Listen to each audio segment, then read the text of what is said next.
So redox, we are having lecture number 5 and today's date is 8th June. We are understanding valency factor.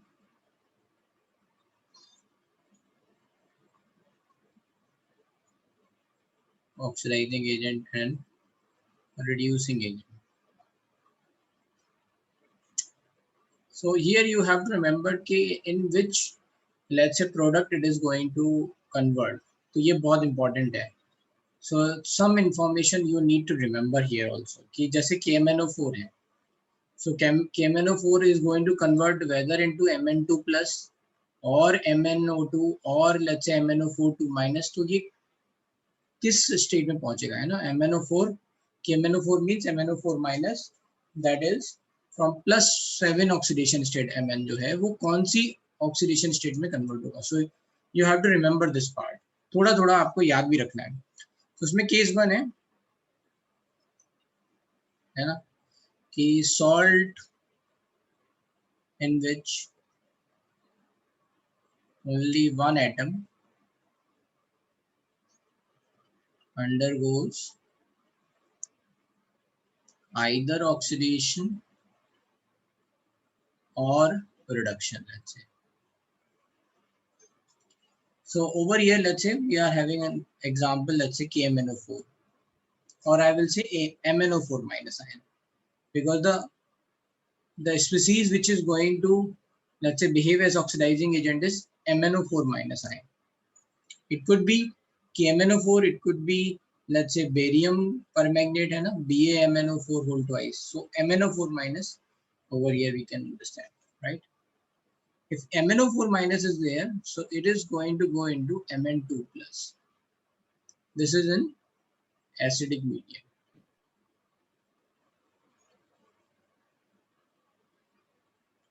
So what is going to be valency factor? So you are going to check +7, say it is going into +2. Let's say it is going from +7 to +2. Right, so the total change over here is nothing but 5. Right. So what is the valency factor over here? What is the total change in oxidation state? 5 divided by how many moles are going to give. So KMnO4, yeah, MnO4 minus. So there is going to be 1 mole. So that's why valency factor is 5. Okay. This is going to, you have to remember, MnO4 minus is going into Mn2 plus in acidic medium, right? Now, over here there is a node. If we have to, let's say, we have to say what is the valency factor of barium, let's say barium permanganate, right? The question is valency factor of barium permanganate.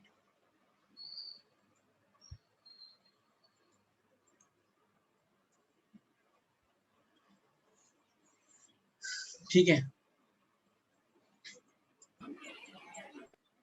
Now if we are asking this is barium permanganate, that is Ba, what is going to be the formula? So Ba is having +2, right? So this is +2 and this MnO4 is having -1. So this is going to be -1. So you are going to cross multiply and it's going to be forming BaMnO4 minus BaMnO4 whole twice. Sorry. Okay, this is going to be your formula. Now you have to find what is the valency factor over here in acidic medium. That's the valence factor of barium permanganate in acidic medium. This is the question. That's it. So now what you are going to write, if you are going to write like this, barium permanganate like this, so it is going into Mn2 plus. Now here you have to be very careful. The 1 mole of barium permanganate is supplying 2 moles of MnO4 minus ion. 2 moles of MnO4 minus ion, right? So valency factor is not going to be 5. For 1 mole of MnO4 minus ion, the change is 5. So for 2 moles, it is going to be change is going to be 10. ठीक है, कैसे देख लेते हैं यहाँ पे. So let's say you can write +7 over here and +2 over here. You are going to do atom balance. So that's why 2 over here. Now that's it. What is the total change? So total change is 5 into 2, that is 10. How many moles of barium permanganate supplied? 1. So you are not going to write 2. Okay? How many moles of barium permanganate you have supplied? 1 mole. Okay? So valency factor over here is nothing but 10 divided by 1, that is 10. किसी को ये कोई confusion क्या मैंने लिखा? ठीक है, barium permanganate is having two permanganate ions, है ना, right? Barium permanganate is having 2 permanganate ions, so that's why what is going to be the total change? इसके एक मोल से कितने number of electrons are going to supplied over here, ठीक है, right? तो क्या होगा यहाँ पे 10 इलेक्ट्रॉन मिल जाएंगे. So Mn2 plus will be 5, but कितने हैं यहाँ पे, हैं कितने, how many are there? So that's why 5 into 2 10. ठीक है, anyone having any doubt? कितनी बात समझ में आ गई? ठीक है, ऐसे ही कोई एल्यूमिनियम परमैंगनेट बोल देगा तो, एल्यूमिनियम परमैंगनेट बोल देगा तो 15, क्योंकि that is going to have 3. So you have to remember this. ठीक है, कि आपको याद क्या रखना है, बैलेंस करना है. You just have to balance, अपने आप it will take care of it कि यहाँ पे टोटल चेंज कितना आएगा, right? Anyway, so this is in acidic medium, you have to remember it. This is the most of the time this is going to be, let's say, used, valence factor of KMnO4. So that is 5. Now let's say in slightly basic or neutral medium, जब तक कि अगर आपको बोला ना जाए कि बहुत strongly basic है, we will always assume this case. In slightly basic or neutral medium, KMnO4 or MnO4 minus is going into MnO2, है ना? बेसिक और स्लाइटली बेसिक और न्यूट्रल मीडियम में क्या बनेगा, MnO2 प्लस 7 से plus 4. So what is going to be balance factor, plus 7 से plus 4, that is 3. ठीक है, that's it in strongly basic medium.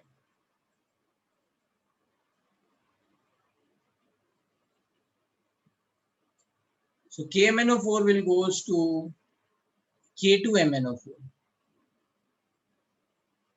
or you can say magnet ion is going to, permanganate ion is going to into magnet ion, you know, this is, you can say MnO4 minus is going into MnO2, yeah, sorry, MnO4 2 minus. So plus 7 say this is going into plus 6. So what is the valence vector over here? What is the total change? 1.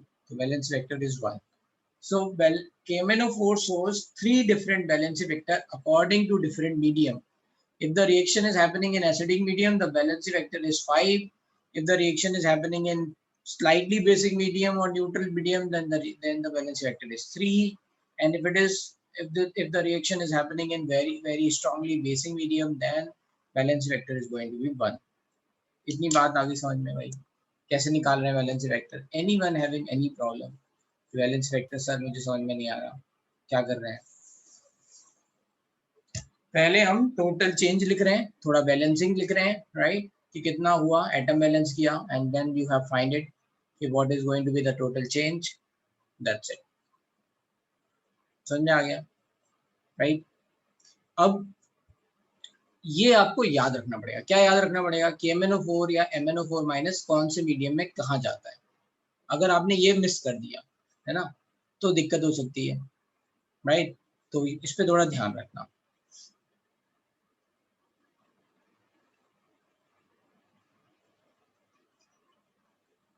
चलते हैं अब दूसरे oxidising agent के बारे में थोड़ा, जो और कॉमन है, दैट इज K2Cr2O7. K2Cr2O7 का इनफैक्ट बैलेंस वेक्टर मैंने आपको बता दिया था, है ना, second, that's B. So this is K2Cr2O7. That is also a very good oxidizing agent, right? And what is happening is कि ये K2Cr2O7 will goes to Cr3 plus in acidic medium.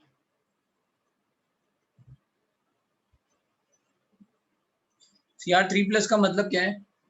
There is going to be a salt of Cr3 plus. मतलब अगर reaction में जो acidic medium if you have provided by HCl, let's say, then it is going to form CrCl3. If you have provided acidic medium through, let's say, H2SO4, then the salt is going to be Cr2SO4 whole thrice. ठीक है, ऐसा कुछ बन जाएगा. समझ में आ रही है ये बात? Now you have to calculate what is the valence vector over here. मैं पहले बता चुका हूँ. I just want you can remember or not.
ठीक है भाई, निकाल लिया है ना? केवल 2-4 ही आंसर आए मेरे पास अभी तक.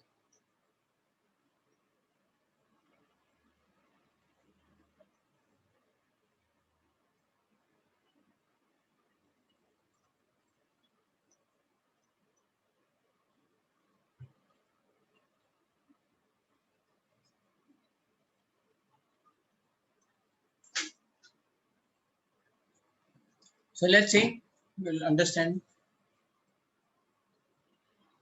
तो मोस्टली सबके आंसर सही है, एक आध को छोड़ के. So over here what is the oxidation state? +6. It is going into +3. Can you check the item balance over here? So 2. So 2. What is the total change? +6 to +3, that is 3, but how many atoms are there? 2 atoms are there. So for 2 atoms the total change is 6. Now how many moles of K2Cr2O7 you are supplying? Only 1, right? There is 1 mole, right? So that's why the valency vector is 6 divided by 1. 6. ठीक है. Let's just see. HNO3, that is a, let's say, good oxidizing agent, HNO3, and it is going into, let's say, so HNO3 goes to, let's say, lot of, there are lot of variations are there, but ठीक है, I'm writing, let's say, for NH3. So the HNO3 is going into NH3. Then what will happen?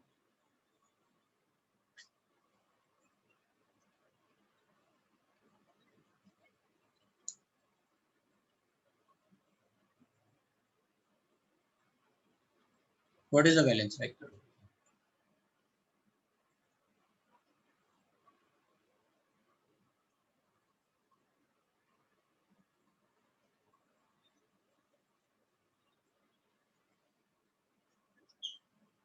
So okay, so this is nothing but +5 to, it is going into -3. Atoms are balanced. So how many? What is the valence vector over here? That is going to be 8. ठीक है, 8 divided by 1. समझ में आ रही बात भाई सबको? And anyone facing any problem, just ask, right? So 8. What is the total change? +5 to -3, the total change is 8. So valence vector is 8. Let's say over here, if I'm going to write HNO3 is going into NO2, let's say. HNO3 is going into NO2 gas. Okay. So what will happen over here? HNO3 +5 to +4. The total change is going to be 1. So valence vector is going to be 1. Okay. So HNO3 goes to a lot of, let's say, lot of different oxidation state. ये NO2 जाता है strong and hot and concentrated, not strong, hot and concentrated HNO3. ठीक है, hot and concentrated HNO3 is always goes to NO2. ठीक है,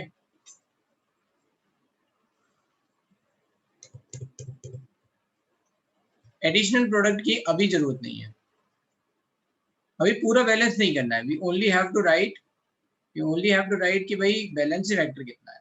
ठीक है, balancing नहीं करनी है पूरी रिएक्शन की. अगर आप बैलेंसिंग करोगे जैसे लेट्स से, तो आपको नंबर ऑफ इलेक्ट्रॉन पता चल जाएंगे लेट्स से, है ना. इसको इस तरह से भी समझ सकते हैं. और let's balance the whole reaction. HNO3 is going into NO2. So already nitrogen is balanced. How many oxygens are there? Three oxygens are there. 2 oxygen over here. So एक oxygen कम है. So let's say write H2O. Now oxygen are balanced. What is going to be let's say hydrogen over here 2 और यहाँ 1 है. तो यहाँ पे क्या लिखेंगे H plus. Now to balance how many electrons you have to add? 1 electron you have to add. So that's it. Balancing factor is going to be 1. ये हो गया आयन इलेक्ट्रॉन मेथड से, है ना. आप पूरी हाफ रिएक्शन बैलेंस कर लो, जितने नंबर ऑफ इलेक्ट्रॉन आएंगे that is divide by number of mole supplied. तो HNO3 का एक ही मोल सप्लाई हुआ है, इसलिए बैलेंस वेक्टर 1. ठीक है, तो हॉट एंड कंसंट्रेटेड HNO3 में right, HNO3 is always going to convert into NO2. ये याद रखना है ना. This is that's it. And HNO3 goes to two form, let's say NO or N2O. N2O with zinc and NO with copper. This is cold and dilute HNO3. तो ये हम थोड़ा आगे पढ़ेंगे इनऑर्गेनिक केमिस्ट्री में कि how HNO3 is going to go into which let's say reaction. ठीक है, anyway you can write the balance factor here. बताओ भाई यहाँ पे बैलेंस फैक्टर कितना हुआ.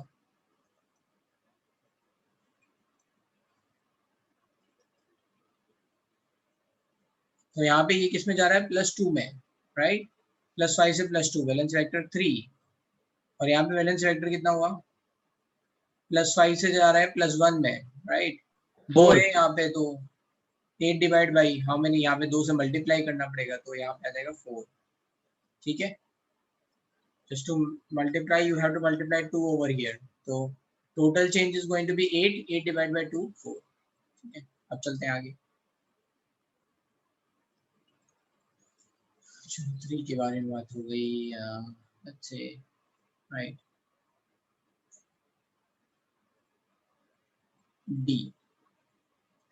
D is nothing but H2O2. ठीक है, so this is a special case, है ना. let's say special case नहीं, इसको थोड़ी देर में पढ़ते हैं, right. H2O2 as let's say remember H2O2 as oxidising agent.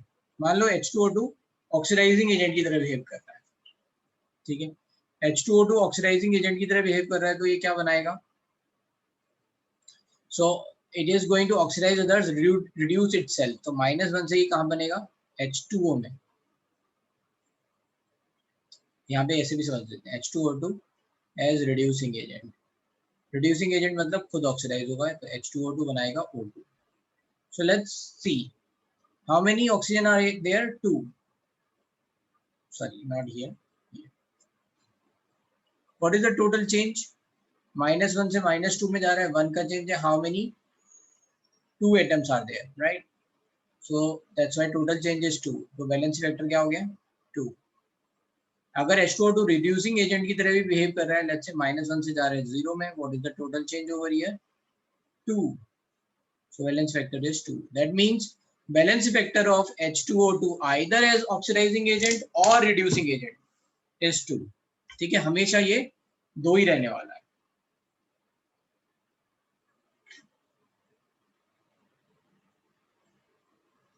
ठीक है,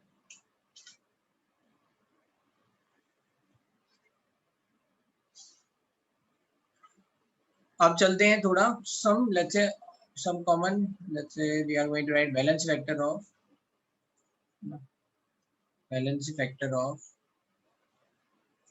रिड्यूसिंग एजेंट, थोड़े रिड्यूसिंग एजेंट भी कर लेते हैं जो बहुत कॉमन है और बार बार देखने को मिलेंगे।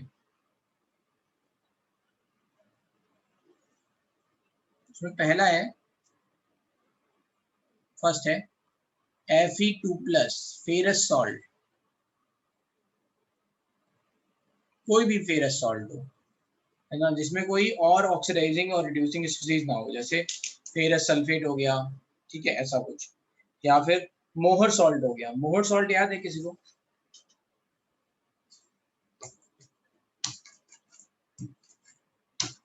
मोहर सॉल्ट मूल कॉन्सेप्ट में पढ़ा था, क्या होता है मोहर सॉल्ट?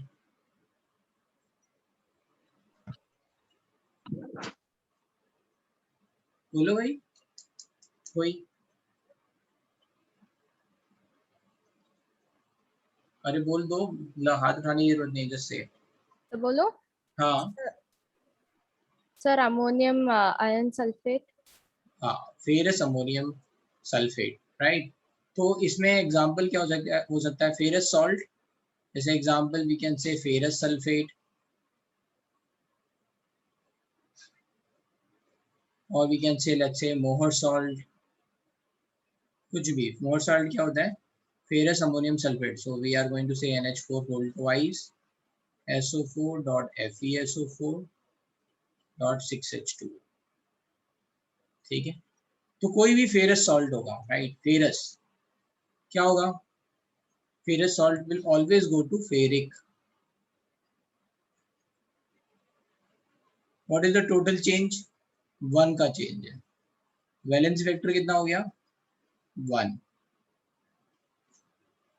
सेकेंड, ऑक्सलेट, है ना, salt, oxalate ion, let's say we are going to write, और ऑक्सलेट सॉल्ट। अगर ऑक्सलेट होगा तो फिर कितना हो जाएगा यहाँ पे? That is going to be C2O4 2-, that is going into CO2। C2O4 2- में what is the oxidation state of carbon? +3 going into +4, ठीक है। How many? 2 over here। What is the total change? +3 to +4 1 atom के लिए, तो 2 atom के लिए 2, तो valence vector कितना हो गया? 2। Oxalate salt. नाउ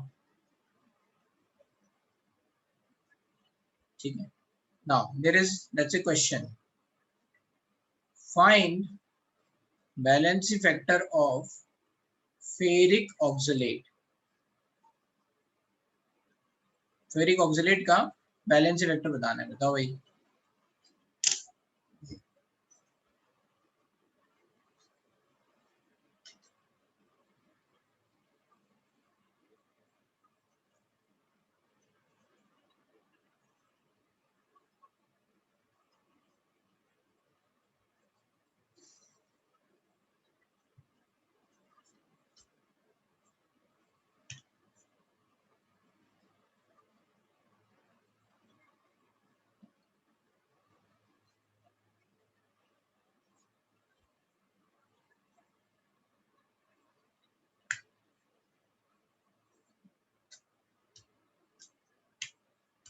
अगर आपको फेरिक ऑक्सलेट का फॉर्मूला पता है then you can solve this question.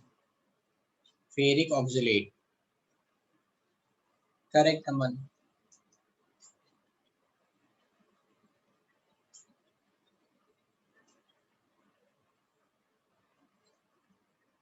FeC2O4 is ferrous oxalate, ferric oxalate की बात होगी।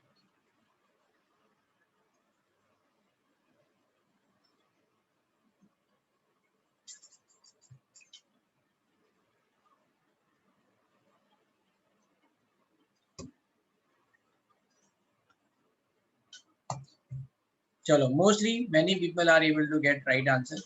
So let's understand, when we are saying ferric oxalate, so we will write Fe3+ and C2O4 2-. So if we don't know the, let's say, formula, we can do this cross multiplication.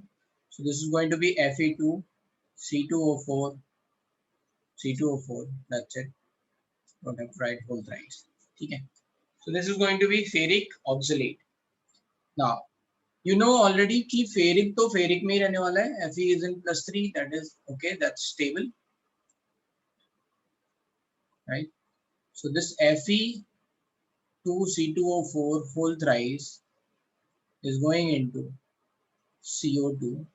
So +3 to +4. How many? So 2 into 3, that is 6. What is the change? 1 into 6, that is 6. So valency vector कितना हो जाएगा? 6. समझ में आया भाई? जिन लोगों के answer अलग अलग आ रहे थे उन्होंने कहाँ गलती की? How many moles we have supplied? 1. Very complicated. ठीक है? Okay. Now let's say ये ऑक्सलेट हो गया. Another third.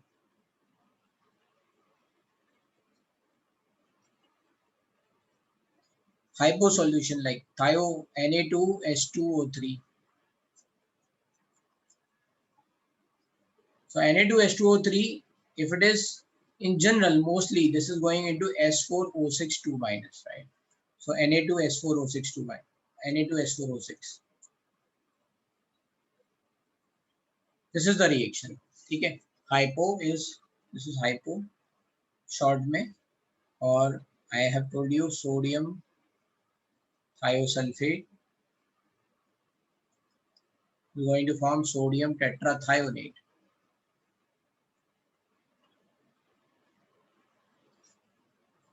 So over here, what is the oxidation state? +2. This is +2.5. The total change is going to be 0.5 into 4, that is 2. So for balancing sulfur, you have to multiply 2 over here. The valence vector is nothing but 2 divided by 2, that is 1. Okay. Let's say 4th. We can write SN2 plus stannous salt always goes to stannous to stannic, SN plus 4. Okay, stannous goes to stannic. So what is the change? So valence vector is going to be 2.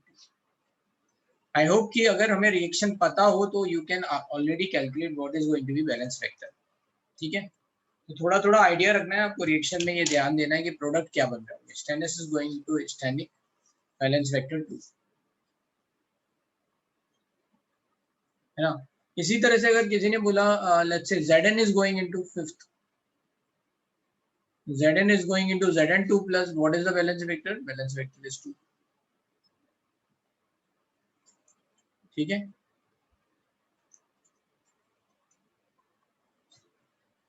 तो ऐसा कुछ भी कर सकते हैं. तो ये common कुछ ऑक्सीडाइजिंग और रिड्यूसिंग एजेंट हमने लिख लिए. Now let's understand case 2.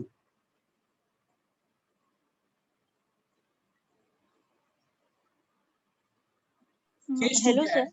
हाँ सर वो Na2S4O6 क्या होता है? Sodium tetrathionate. मतलब सर किसका ये होता है, किसका मिक्सचर होता है? नहीं, ये कंपाउंड है. इसमें एक बनता है थायोनिक एसिड. क्या बनता है? Thionic acid. वो ऐसा कुछ होता है. आई थिंक मैंने ये बताया था, है ना. एक और है, सॉरी, OH OH.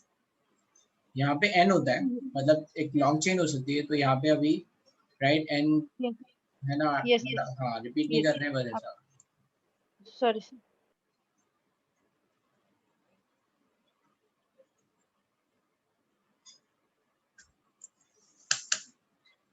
ठीक है. अब चलते हैं आगे. ये तो हो गया केस 1, जब कोई एक एलिमेंट किसी भी सब्सटेंस से केवल एक ही एलिमेंट या तो ऑक्सीडेशन में जा रहा है या रिडक्शन में जा रहा है. अब केस 2 ऐसा भी हो सकता है कि एक एलिमेंट से 2 प्रोडक्ट बन रहे हो. मतलब जो भी एक कंपाउंड में जो भी दे रखा है वो 2 प्रोडक्ट में जा रहा हो, और हो सकता है उसमें उसकी ऑक्सीडेशन स्टेट चेंज हो रही हो और नहीं भी हो रही हो, है ना. सो salt in which one element when undergoes or one element form two or more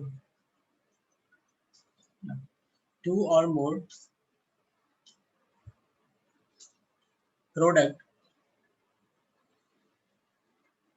having same or different oxidation state.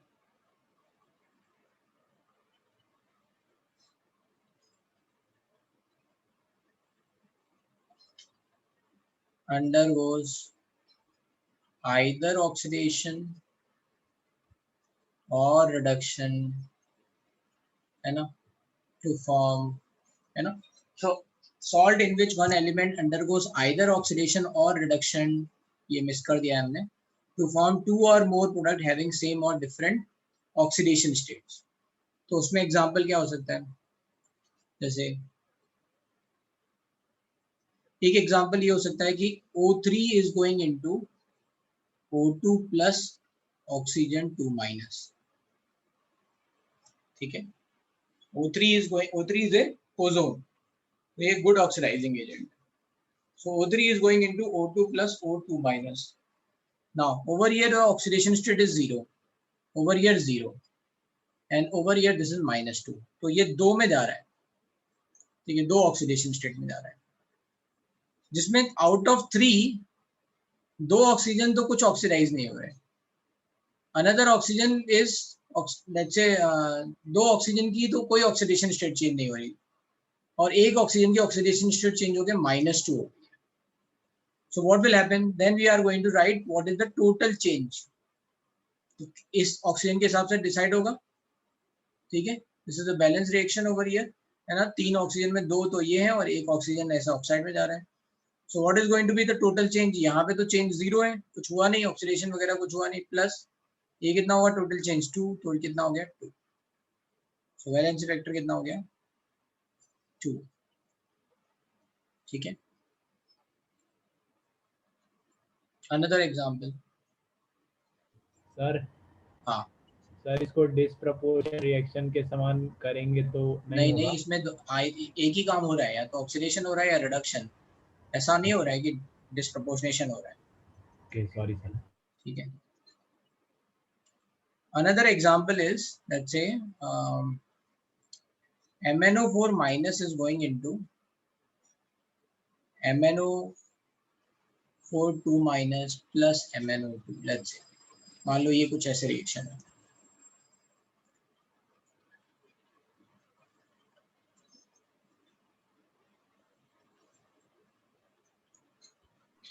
Sir मेरे को केस 2 नहीं समझा. भाई ऐसा है कि कोई एक एलिमेंट है, वो अभी तक हम क्या बना रहे थे, एक ही प्रोडक्ट बना रहे थे, जैसे कि MnO4 से Mn2 प्लस ही बन रहा था, राइट, या फिर MnO2 बन रहा था अलग अलग मीडियम में. अब हम ये कह रहे हैं कि Mn ऐसा भी हो सकता है ना कि MnO4 माइनस से MnO4 2 माइनस भी बने और MnO2 भी बने. हाँ सर. बट दोनों केसेस में या तो ऑक्सीडेशन होगा या रिडक्शन होगा, एक ही चीज होगी, ठीक है.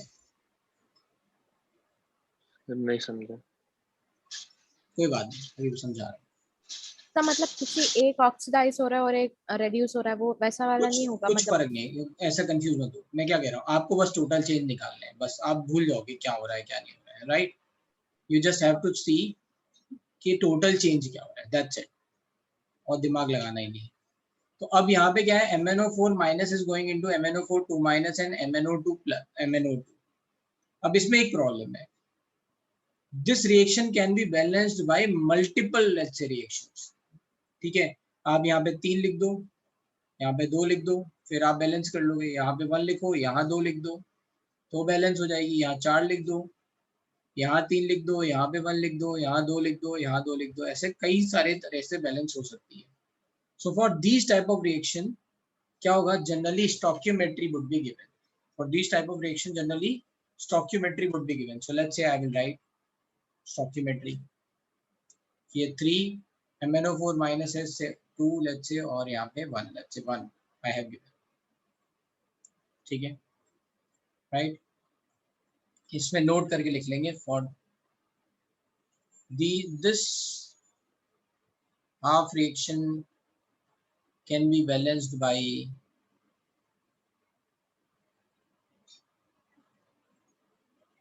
multiple ways, है ना.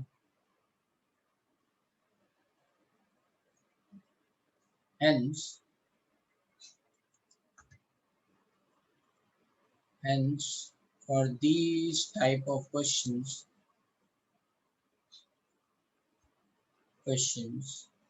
stoichiometry will be given.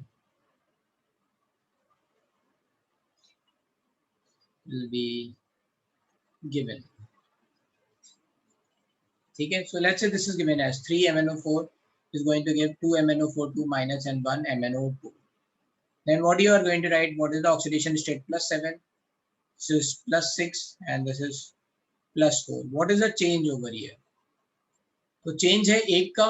How many 2 atoms are there? So 1 into 2, that is 2. And what is the change over here?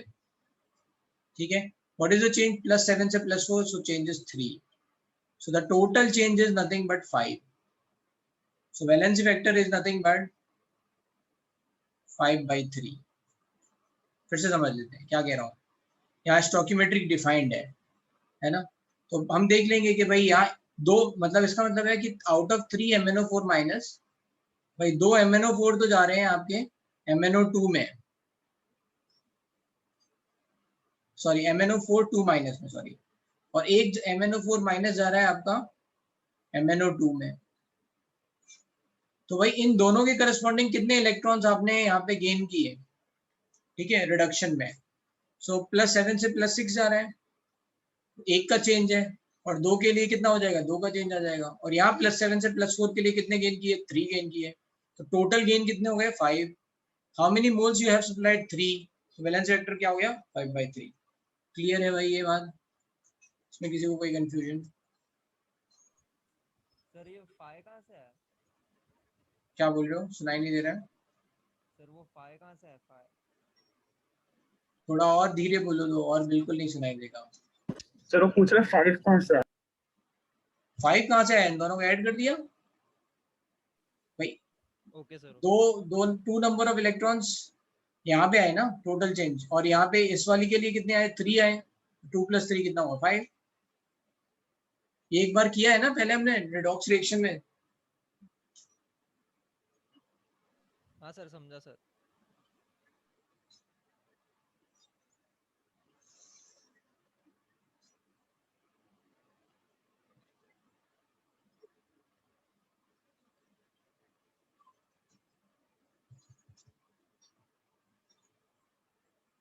ठीक है.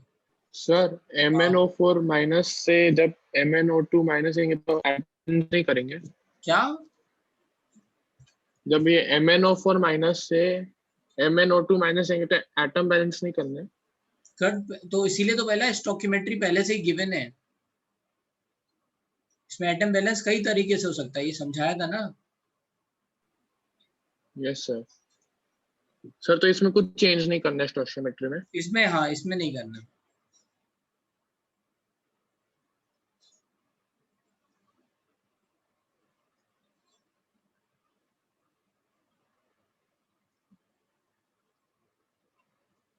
चलो एक क्वेश्चन लिखो, इसी तरह से है.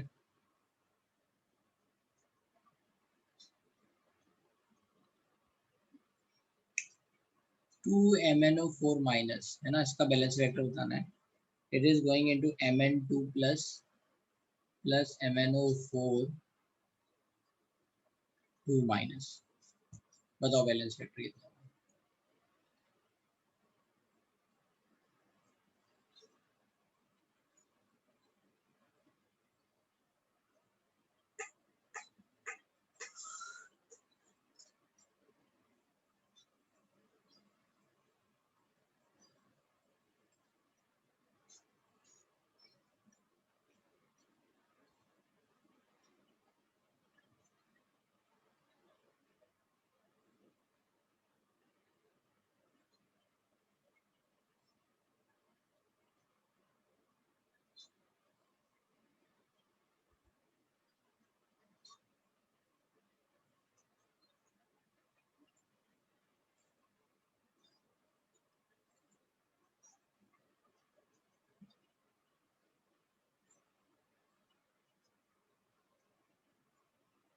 So what is going to be the over here, है ना, बैलेंस वेक्टर +7 से ये गया +2, कितने एक ही गया तो चेंज कितना हुआ 5, अनदर वन +7 से गया +6, what is the change 1, so total change is 6, 6 divided by how many number of moves 2, so that's why valence vector 3.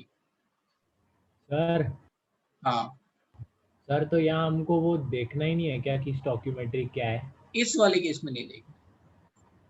And sir ऊपर अगेन ये वाली रिएक्शन कई तरीके से बैलेंस हो सकती है ना, मैंने यहाँ MnO4 जैसे मैं लिख लेता हूँ, मैं कह रहा हूँ मेरे को ये पता है कि MnO4 माइनस जो है वो Mn2+ में जा रहा है और MnO4 2 माइनस में जा रहा है, दिस इज द रिएक्शन।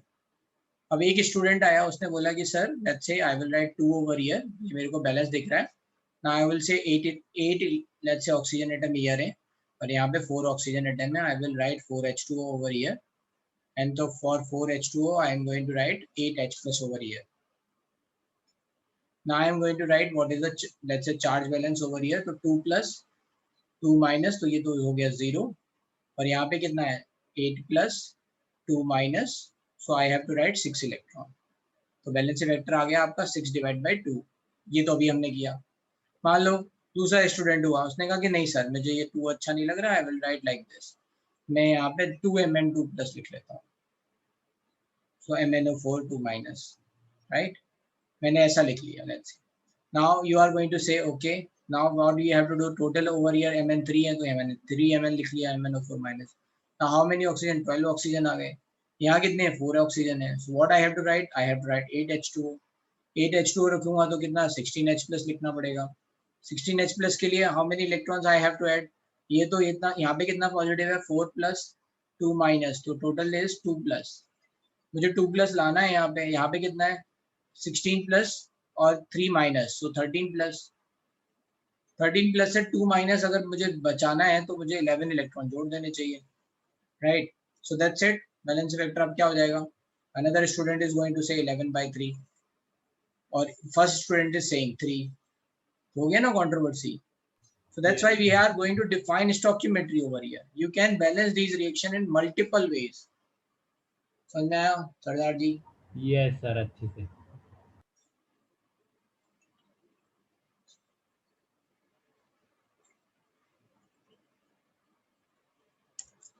चलो भाई, और किसी को कोई, अरे यार कैसे पता चलेगा, नहीं बताएंगे है ना, आपसे सब पूछ लेंगे, आप तो ऐसे क्वेश्चन पूछते हो, एग्जाम में कैसे पता चलेगा, अरे एग्जाम में भी तो स्टॉकियोमेट्री देंगे ना हम आपको कुछ नहीं बताएंगे, कुछ नहीं देंगे और बस सब आंसर पूछ लेंगे, ऐसा होता है क्या एग्जाम?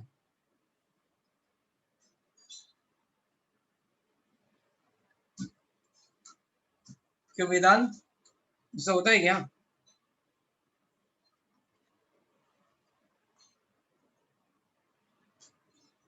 अरे तो बता दिए ना केस, उसके लिए इसीलिए अलग से केस लिखाया है ना। हाँ बोलो अनुष्का। सर मुझे ऊपर वाले प्रॉब्लम में अभी भी डाउट है, सोडियम टेट्राथायोनेट वाले में। हाँ सो उसमें +2 से मतलब दो सल्फर +5 में जा रहे हैं और 2 0 में जा रहे हैं। हाँ तो हम लोग 2 × 3 -2 × 2 अपॉन 4 होगा ना। आपको तो नेट देखने हैं ना, मान लो कोई जो है +2 से, मान लो वैसे तो वहां पे भी +2 नहीं है, वहां पे अगर आपने एवरेज इधर लिया है तो उधर भी एवरेज लोगे, और अगर आपने एवरेज नहीं लिया है तो फिर उधर भी देखोगे तो उधर -2 और +6 है, रिमेम्बर H2O3 में -2 और +6 है। बट एनीवे अगर ये नेक्स्ट केस बनेगा जब जब हम बोलेंगे कि मान लो एक कोई जो है वो ऑक्सीडाइज हो रहा है और एक रिड्यूस हो रहा है, ठीक है, मान लो एक ऑक्सीडाइज हो रहा है और एक रिड्यूस हो रहा है, तो क्या होगा? तो ऐसे केसेस में आपको देखना पड़ेगा, राइट, कि टोटल चेंज इन ऑक्सीडेशन और total change in reduction same है या अलग अलग है, उस पर आएंगे थोड़ी देर में भी केस, ठीक है, तो पहले कर लेते हैं, एक सीक्वेंस से चल रहे हैं। अभी यहाँ तक क्या हो रहा है, ये केस 2 था, इसमें बस हमने ये देखा कि एक ही जो एलिमेंट है वो अलग अलग प्रोडक्ट में है, और या तो उनकी ऑक्सीडेशन स्टेट सेम हो सकती है या फिर उनकी ऑक्सीडेशन स्टेट अलग अलग हो सकती है। अब मैं एक रिएक्शन लिख रहा हूँ, एक एग्जांपल और लिख रहा हूँ, and you have to tell me what is going to be the valency factor of HCl, है ना। Find valency factor of HCl। Reaction is K2Cr2O7 plus HCl gives CrCl3 plus KCl plus Cl2 plus H2. So I'm just writing the balance reaction over here. तो ये आ जाएगा 2, हालांकि मुझे पता है balance reaction यही बनती है। I'm writing this, ठीक है। मान लो ये रिएक्शन लिखी हुई है, this is the full reaction, and we are not looking for the valence vector of K2Cr2O7. We know that is 6. We are looking for the what is the valence vector of HCl in this reaction, ठीक है। बताओ भाई इसका मुझे valence vector कितना होगा।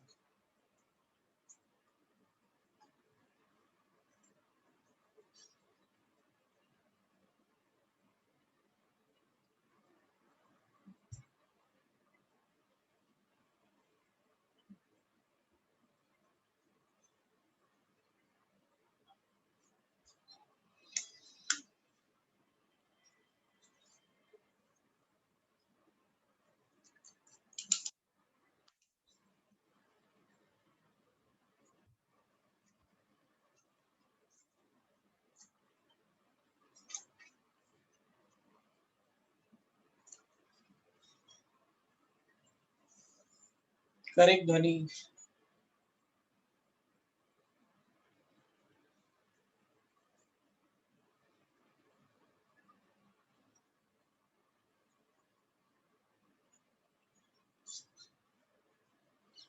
Correct अभिनव। Wrong Partha. Partha आपके answer सही नहीं आ रहे, क्या कर रहे हो, आ जाओ। हाँ तो बोलो उसके बाद हाथ में आंसर क्यों नहीं सही आ रहे हैं।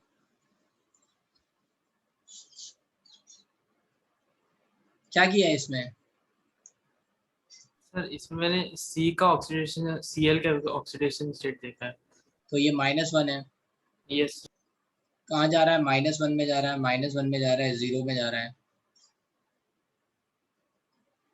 ये वैसा ही हो गया ना, O3 gives O2 plus O2 minus, या फिर ये है ना कि सारे के सारे Cl जितने भी हम यहाँ सप्लाई कर रहे हैं सबके सब थोड़े ना जा रहे हैं, कुछ Cl माइनस में ही है। What is the total change. 6 sir. Total change किनके हिसाब से होगा, इनके हिसाब से 6। How many mole supplied. हाँ सर 14। 14, तो 6 डिवाइड बाय 14।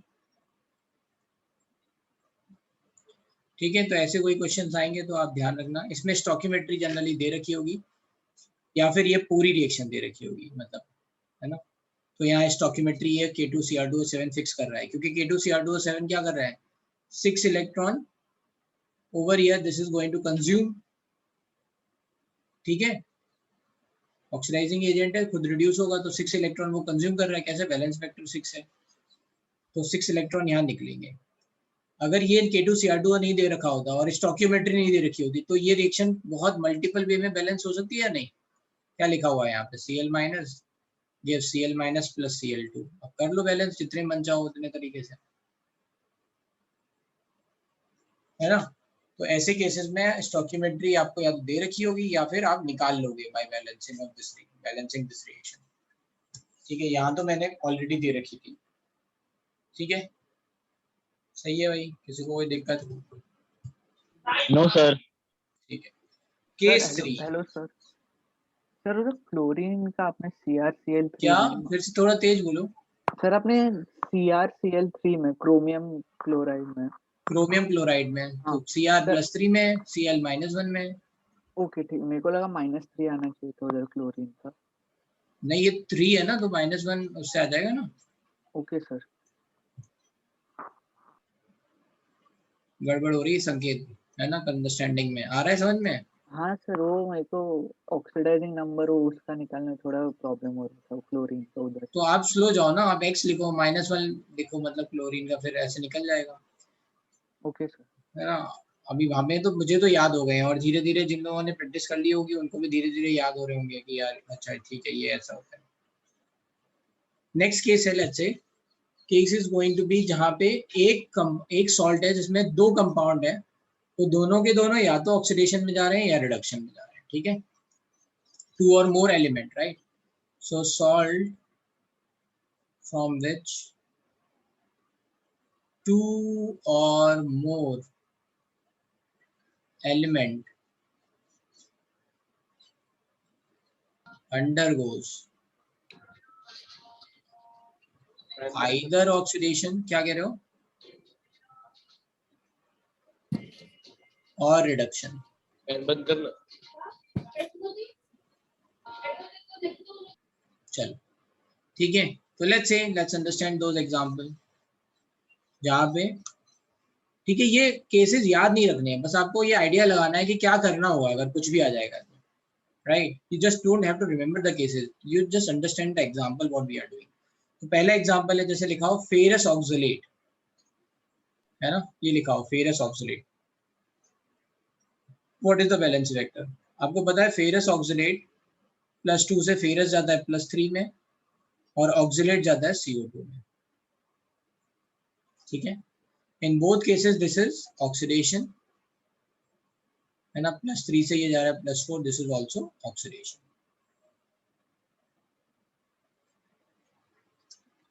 ठीक है। ये भी ऑक्सीडेशन है, ये भी ऑक्सीडेशन है, तो क्या करेंगे, टोटल चेंज यहाँ निकालेंगे, टोटल चेंज यहाँ निकालेंगे, ऐड कर देंगे, बस। तो यहाँ देख लो एटम बैलेंस 1-1 है, तो टोटल चेंज 1 हो गया। यहाँ पे 2 है तो मैंने ऑलरेडी 2 लिखा हुआ है। What is the change? 1 का चेंज है, 1 × 2 दैट इज 2 का चेंज हो गया। टोटल चेंज कितना हो गया? 3। तो वैलेंस वेक्टर कितना हो गया? 3। अंडरस्टूड? समझ में आया? Yes sir. यस। ठीक है, तो अब इसी बात पे निकाल दो ये अनदर एग्जांपल। ये बहुत फेमस है ना, इसको याद रखना, ferrous oxalate, valence vector 3। Another example is, let's say FeS2 is going into Fe2O3 and plus SO2, ठीक है, सॉल्व।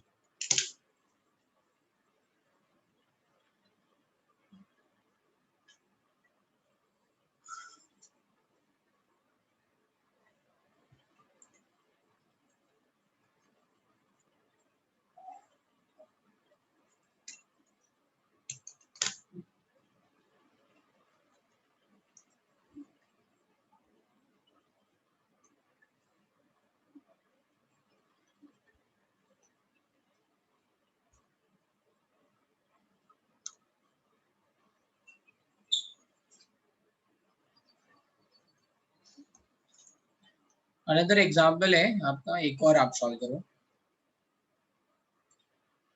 FeCN6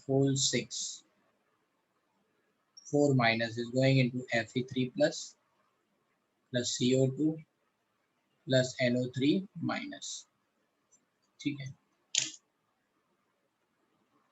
इन दोनों का बैलेंस वेक्टर निकालो।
Okay done.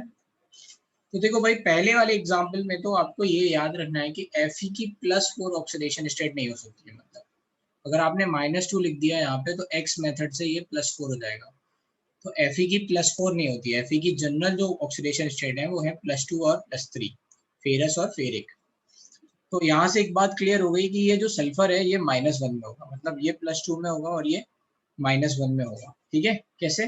जैसे परऑक्साइड देखा था वैसे ये परसल्फाइड हो गया, राइट। ठीक है, और ये मैं बता भी चुका हूँ पहले ऑक्सीडेशन नंबर में, right. So now what is happening? +2 is going into +3, it is ferric oxide है ना, and this -1 is going into +4. So both are oxidation. Now what we are going to do? Atom balance करेंगे। पहले किसको balance करेंगे? Iron को। तो let's say we are going to write 2. So how many sulfur? 4. तो 4 यहाँ लिख दिया। भैया बैलेंस हो गए सब, बढ़िया। What is the change? +2 से +3 एक का चेंज है ना। How many are there? 2 हैं तो 2 का चेंज आ गया। -1 से +5 +4 कितने का चेंज है? 5 का चेंज है। How many? 4 are there? 20। तो वैलेंस इलेक्ट्रिक कितना हो गया आपका? ये दोनों ऐड हो जाएंगे, दोनों में ऑक्सीडेशन हो रहा है। 22 डिवाइड बाय 2 11। ठीक है सर जो पहले वाले केसेस थे उनमें ऐसा करने पे क्यों मिस्टेक हो रहा था फिर? कौन से वाले केसेस में? सर ऊपर वाले। कहाँ? वो ऊपर वाले में भी यही कर रहे थे, सब में यही कर रहे हैं। Okay sir. ऊपर वाले में भी तो कैलकुलेट कर रहे थे ना, एक से ज्यादा अगर कहीं जा रहा है। अगर मान लो चेंज ही नहीं हो रहा है, मान लो Cl माइनस से Cl माइनस ही है तो थोड़ी ना लिख देंगे भाई यहाँ पे -1 से -1 ही है तो इसमें कोई चेंज थोड़ी ना आएगा, 0। फिर केवल इतना काउंट करेंगे यहाँ पे कितने थे, राइट। कितने हैं? 6 है तो 6 का चेंज आ गया। अब समझ गया sir, thank you sir.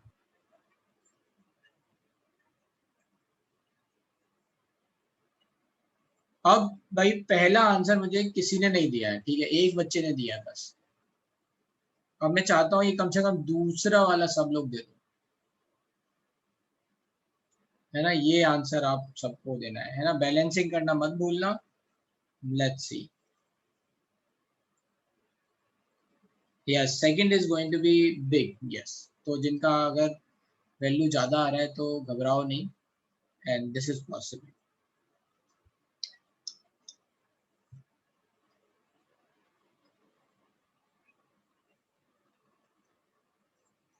Yes 61 is correct answer, yes 61। तो देखो इसमें कुछ नहीं है, Fe दो जो है वो +2 में है, right. How you are able to get? क्योंकि Cn जो है वो -1 होता है टोटल, राइट। सो इन कॉम्प्लेक्स कंपाउंड में मैंने बताया था आप लिगेंड का चार्ज देख सकते हो। तो अगर आप x लिखोगे तो ये हो जाएगा x -1 into 6 is -4, then x is +2. Anyway, iron over here is in +2.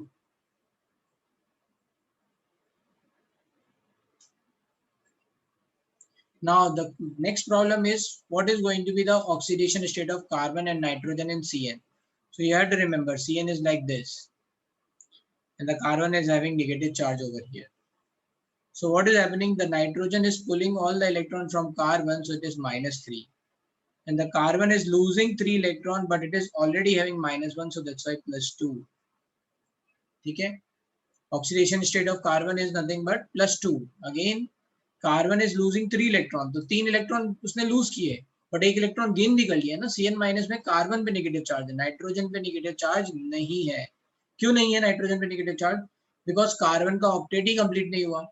Carbon के पास 4 इलेक्ट्रॉन थे, 3 बॉन्ड बनाए, 7 ही हुए, एक बाहर से आया, है ना। जो भी होगा यहाँ पे अगर मान लो HCl लिखा होगा तो ये H+ और ये हाइड्रोजन जो है वो कार्बन को इलेक्ट्रॉन देके गया होगा, ना कि नाइट्रोजन को। इतना बात याद रखनी है, ठीक है। जिनको ये बात नहीं पता है उनके लिए मैंने बताया कि कार्बन पे नेगेटिव चार्ज है। अंडरस्टूड भाई, ये बात समझ में आ गई।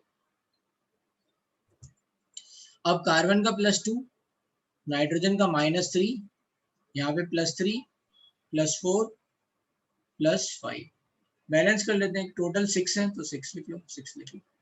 What is the change? +2 से +3 चेंज इज 1, ऑक्सीडेशन है।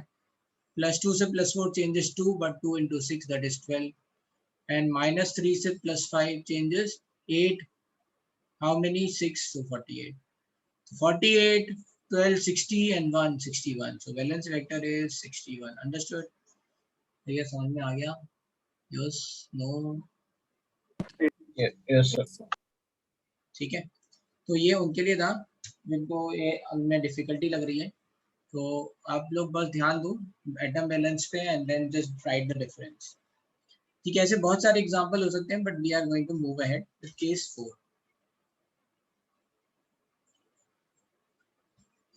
अब केस 4 में क्या है कि लेट्स से मान लो एक ऑक्सीडाइज हो रहा है और एक रिड्यूस हो रहा है, मान लो, है ना, but that reaction is not complete reaction. उसका मतलब क्या है, पहले लिख लेते हैं, salt in which one element undergoes oxidation and other element undergoes reduction, है ना, but complete but this reaction is not complete reaction, means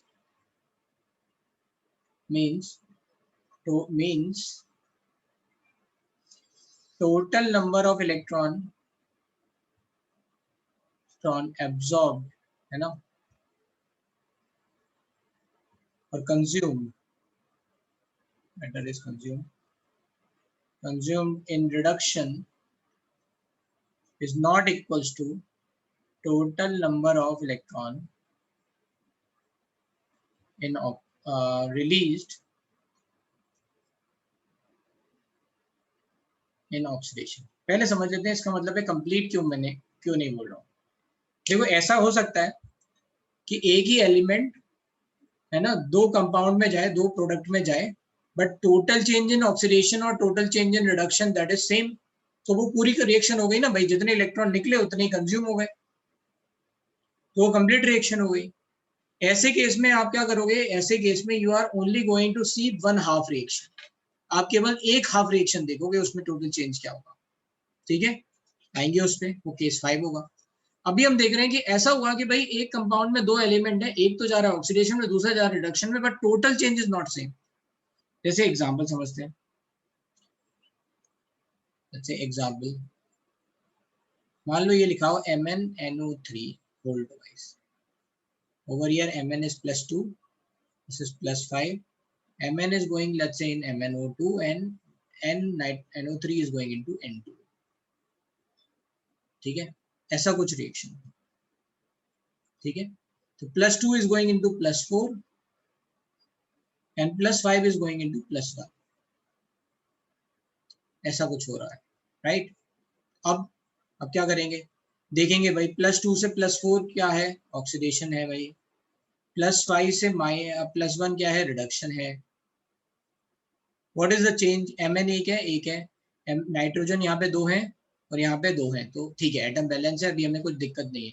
अगर कुछ चेंज होता तो क्या करते, फिर वैसे ही बैलेंस करते जैसे FeS2 को बैलेंस किया था। ठीक है, तो एनीवे एटम बैलेंस है। What is the total change, 2 का चेंज है। What is the total change, +5 से 1 का चेंज है, तो +5 से +1 जा रहा है, मींस 4 × 2 8 का चेंज है। अब यहाँ समझना है, ऑक्सीडेशन और रिडक्शन साइमल्टेनियसली हो रहे हैं, ठीक है, बट इनमें जो टोटल चेंज आ रहा है ये बराबर नहीं है। अगर आप कुछ भी करके इसको बराबर कर सकते हो, क्या आप यहाँ 4 से मल्टीप्लाई करोगे तो ये नाइट्रोजन में ऑलरेडी मल्टीप्लाई हो जाएगा, so that you can see कि you can not make this reaction as a complete reaction, है ना, इस रिएक्शन को आप कंप्लीट रिएक्शन नहीं बना सकते। इसका मतलब क्या है, ये एक हाफ रिएक्शन ही रहने वाली है। कितनी बात समझ में आ रही है, ये कंप्लीट रिएक्शन नहीं है, दिस इज हाफ रिएक्शन। मतलब क्या है, मैं समझा रहा हूं कि इसके एक मोल से 2 इलेक्ट्रॉन तो निकले, ऑक्सीडेशन का मतलब 2 इलेक्ट्रॉन निकले और 8 इलेक्ट्रॉन खत्म हो गए, तो ओवरऑल इसने कितने इलेक्ट्रॉन खा लिए, 2 इलेक्ट्रॉन दिए और 8 ले लिए, तो टोटल क्या हो गया, 6 का चेंज आ जाएगा ना। So we are going to say this is going to be, let's say net, it is going to consume 6 electron. तो वैलेंसी वेक्टर यहाँ पे क्या हो गया? So you are going to see net change, और यहाँ पे behavior अलग अलग है, यहाँ पे add हो रहा है, बस इसी वाले केस में आपको चेंज में you have to write the sign कि भाई ये वाला इलेक्ट्रॉन निकल रहा है और यहाँ गेन हो रहा है, so that's why the net change is going to be 6. So valence factor is 6. इतनी बात समझ में आ गई है ना? अब ये इसको 6 इलेक्ट्रॉन देने के लिए किसी और को कहीं और ऑक्सीडाइज होना पड़ेगा। Hello sir. अरे मेरी बात सुनो, पहले पूरी नहीं हुई है, सुनो। इस ओवरऑल इसके एक मॉलिक्यूल को MnO2 और N2O कन्वर्ट होने में 6 इलेक्ट्रॉन जो है वो कंज्यूम हो रहे हैं। तो ये 6 इलेक्ट्रॉन मिलेंगे कहाँ से? एक और हाफ रिएक्शन होगी जहां पे कुछ और ऑक्सीडाइज हो रहा होगा 6 इलेक्ट्रॉन देने के लिए। सुनना है? तो ये क्या है? ये हाफ रिएक्शन है। For complete reaction, something else is going to oxidize and give the electrons. हाँ, अब पूछो डाउट। तो सर सर वो 10 होना चाहिए ना? क्यों भाई? एक में ऑक्सीडेशन हो रहा है, एक में रिडक्शन हो रहा है, इतनी देर से क्या समझा रहे हैं?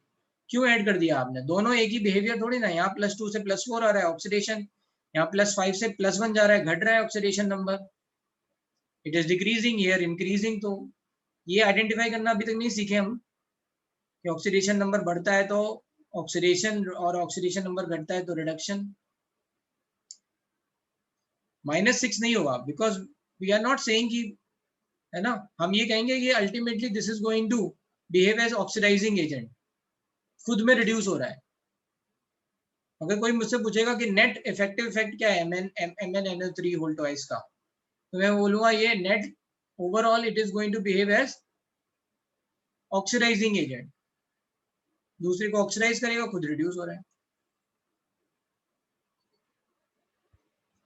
ठीक है, तो यहाँ पे बस हमें नेट में क्या करना था, डिफरेंस यहाँ देखना था। ठीक है, जब कभी भी ऐसा हो एक ऑक्सीडाइज हो और एक रिड्यूस हो और उनका टोटल चेंज बराबर ना हो, और वो बराबर हो भी नहीं सकता है फिर आगे कभी। अगर ये अभी यहाँ बराबर नहीं है तो आप कुछ भी मल्टीप्लाई करोगे तो फिर ये बराबर नहीं हो पाएगा। आई होप कि इतनी बात क्लियर हो गई सबको, आगे ये समझ में। सर मेरे को अभी थोड़ा वो एक पार्ट में कंफ्यूजन है। आपने क्यों बोला कि हम मल्टीप्लाई नहीं कर सकते 4 से? अरे 4 से मल्टीप्लाई कर दो तो नाइट्रोजन तो मल्टीप्लाई हो जाएगा।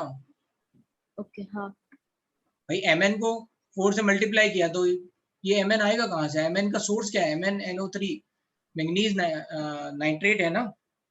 हाँ सर, समझा। Thank you sir. Case 4, case 5। Case 5 में ये है कि one element is undergoing oxidation and another one is going into reduction, but total change is same. So salt in which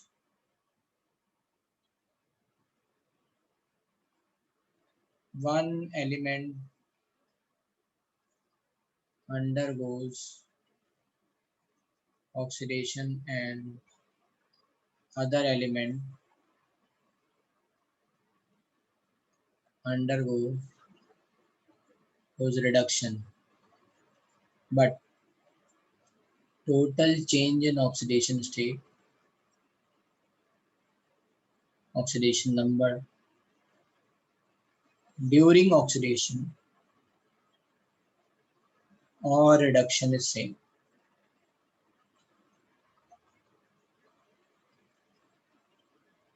ठीक है, एक ऑक्सीडाइज हो रहा है, दूसरा रिड्यूस हो रहा है, दोनों में चेन सेम है। Let's say understand the example. Ammonium NH4 whole twice Cr2O3। एक मिनट, Cr2O3 नहीं, Cr2O7। Ammonium chromate, it is going into N2 plus, let's say Cr2O3. So this nitrogen over here is -3 going into 0. This is +6 going into +3.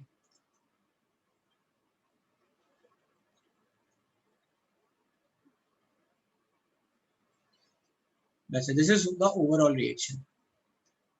Now if you are going to see over here -3 से 0 जा रहा है, that is oxidation. -3 से 0 oxidation number बढ़ रहा है, +6 से ये जा रहा है +3, दैट इज रिडक्शन है ना, oxidation number is decreasing. If you are going to see the atom balance, तो यहाँ पे नाइट्रोजन 2 है, N2 2 है, क्रोमियम 2 है, यहाँ पे भी क्रोमियम 2 है, इसका मतलब बैलेंस है, atom are balanced. Now we will see the change, -3 से 0 गया, 3 का चेंज, हाउ मेनी 2, so 6, और यहाँ पे +6 से ये गया है ना +3 में, so what is the change 3, but how many 2, so that's why 6. So you can see the total change are same, that means 6 electron either 6 electron oxidation में निकले और 6 इलेक्ट्रॉन खत्म भी हो गए। अब इस वाले केस में हम क्या करेंगे, इस वाले केस में 0 नहीं लिख देंगे, है ना, 6 - 6 is 0. So we are going to say कि अगर इसका ऑक्सीडाइजिंग वाला पार्ट रिएक्ट करेगा तो क्या करेगा, what is going to do, it is going to release 6 electron, क्योंकि ये पूरी रिएक्शन है, फुल रिएक्शन है। So that's why I said कि इसकी हाफ रिएक्शन ढूंढो। जो आपको वैलेंसी फैक्टर आपने वो पढ़ाया था, तो हमने बोला था कि आइदर इन ऑक्सीडेशन और in reduction, whatever is total change that we are going to count, we are not going to count total, है ना, पूरी कंप्लीट रिएक्शन का चेंज नहीं देखना है। समझ में आया? ऊपर वाले केस में क्या था, ऊपर वाले केस में ये हाफ रिएक्शन है, इसलिए फिर हमने यहाँ पे देखा कि 2 इलेक्ट्रॉन क्या कहते हैं रिलीज हो रहे हैं, 8 इलेक्ट्रॉन कंज्यूम हो रहे हैं, तो नेट इलेक्ट्रॉन्स कंज्यूम हो गए 6। ठीक है, अगर आप, फिर से मैं बोल रहा हूँ, वैलेंसी फैक्टर का अगर आप डेफिनेशन देखोगे तो we have said the total change in oxidation state either in oxidation और इन रिडक्शन। ठीक है, एक ही में देखना है, किसी हाफ रिएक्शन में। ठीक है, तो इस वाले केस में क्या करेंगे, किसी एक हाफ रिएक्शन में देख लेंगे, तो क्या हो जाएगा valency factor 6। How many moles you have let's say given 1 दिया है, दैट्स व्हाई 6। ठीक है, तो पहले 4 केस नंबर 4 और केस नंबर 5 में ये डिफरेंस है, जब सब बराबर नहीं होगा, ठीक है, तो फिर आप वहां पे ऐड और सब्ट्रैक्ट कर लोगे, आप देख लोगे ये नेट चेंज कितना आया। नेट चेंज वहां पे कितना आया, 2 इलेक्ट्रॉन रिलीज हुए, 8 इलेक्ट्रॉन कंज्यूम हो गए, तो 6 का चेंज आया।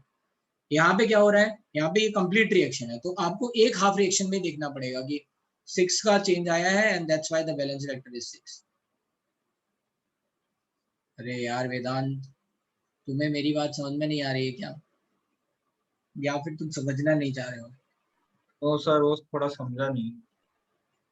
केस क्यों अलग अलग लिखाए हैं, मैं फिर लिखा देता इसी में ना, इतनी देर से यही तो कह रहा हूँ कि ये कंप्लीट रिएक्शन हो गई, तो आप एक हाफ रिएक्शन देखोगे, चाहे आप ऑक्सीडेशन देख लो, चाहे आप रिडक्शन देख लो, either in this half reaction और in this half reaction the total changes. बोलो ना, क्या टोटल चेंज कितना है सर? 6 का है, तो बैलेंस फैक्टर 6 हो गया।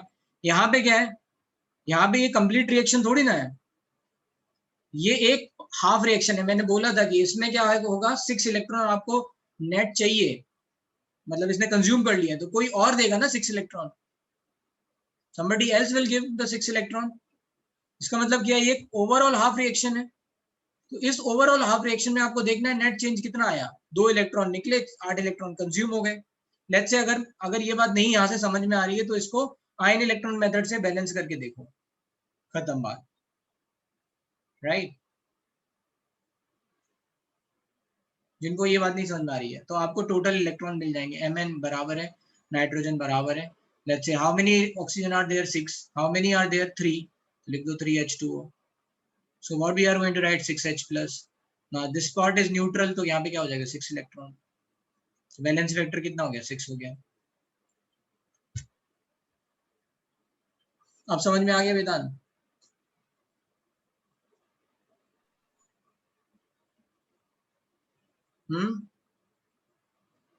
हाँ सर। बोलो हाँ, ढंग से बोलो ना, नहीं आया तो मैं बताऊंगा ना, मैं मना थोड़ी ना कर रहा हूँ। सर अभी भी थोड़ा कंफ्यूजन हो रहा है। कंफ्यूजन क्या है वो बताओ, फिर तब तो उस पर वर्क कर पाए।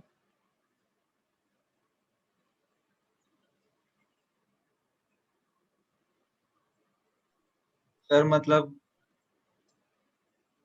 सर मैं कैसे समझाऊं, मतलब समझाने को नहीं आ रहा मुझे। अभी तुम्हें यही नहीं पता प्रॉब्लम कहाँ है, तो सॉल्यूशन कहाँ से ढूंढोगे?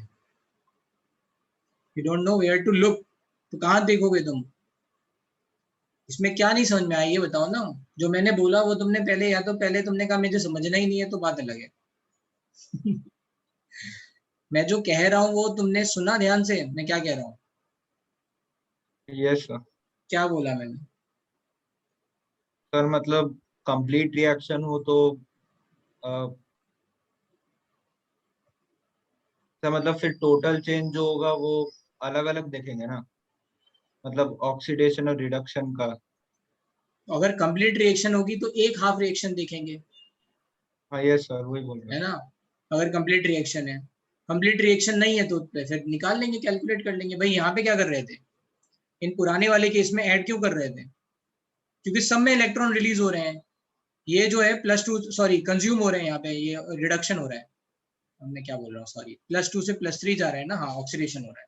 तो यहाँ पे क्या हो रहा है, ऑक्सीडेशन में सब में इलेक्ट्रॉन निकल रहा है। इसने 1 इलेक्ट्रॉन निकाला, इसने 12 इलेक्ट्रॉन निकाले, इसने 48 निकाले, तो हमने बोल दिया भाई टोटल इलेक्ट्रॉन 68 61 निकले। We have added everything, half reaction दी। यहाँ पे ये हाफ रिएक्शन है, यहाँ पे 2 इलेक्ट्रॉन निकल रहे हैं, सॉरी हाँ 2 इलेक्ट्रॉन निकल रहे हैं और 8 इलेक्ट्रॉन कंज्यूम हो रहे हैं।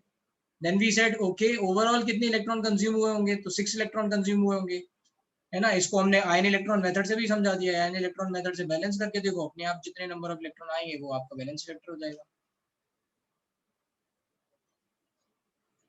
भाई ये बात समझ में आ रही बाकी लोगों को? हाँ ना बोलो तब तो मैं आगे बढ़ूँ, है ना? इसमें कोई कंफ्यूजन है? सर मुझे केस 2 में एक डाउट है। अभी केस 2 पे मत जाओ, अभी पहले ही बताओ इस 4 और 5 में कोई डाउट है? अब बोलो केस 2 में क्या डाउट है? सर जो सेकंड एग्जांपल था, हाँ सर उसमें 3 की जगह सर 17 क्यों नहीं आना चाहिए सर? चार्ज से देखेंगे तो रॉन्ग आ रहा है।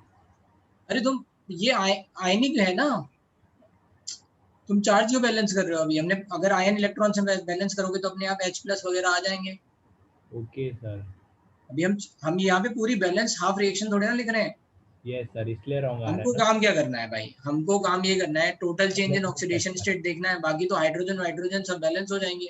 Yes sir. टोटल चेंज इन इलेक्ट्रॉन या तो हम इस ऑक्सीडेशन नंबर मेथड से देख लें या फिर हम आयन इलेक्ट्रॉन मेथड डालें। तो आप आयन इलेक्ट्रॉन मेथड डाल के देखो, अपने आप आएगा वहाँ पे सब चार्ज Okay, बैलेंस हो जाएगा। हाइड्रोजन हाइड्रोजन सब लिखोगे तो हो जाएगा बैलेंस।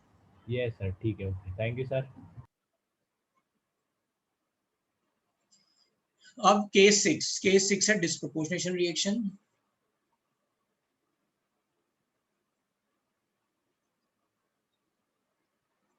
तो यहाँ पे भी आप समझ रहे हो कि same element is undergoing in oxidation and reduction, ये पहले जैसा ही है। तो क्या करेंगे, टोटल चेंज इन क्या करेंगे, पहले आप you are going to write the complete balance reaction. Disproportionation reaction दे रखी है राइट, तो पहले आपको बैलेंसिंग करनी पड़ेगी इन डिस्प्रोपोर्शनेशन रिएक्शन। यहाँ पे तो ये बैलेंस निकल आई थी राइट, है ना? बट डिस्प्रोपोर्शनेशन में पता है मैं same element is undergoing oxidation, same element is undergoing reduction. So what you need to do is you need to first balance the reaction. इसमें क्या करना पड़ेगा, first we have to balance the reaction.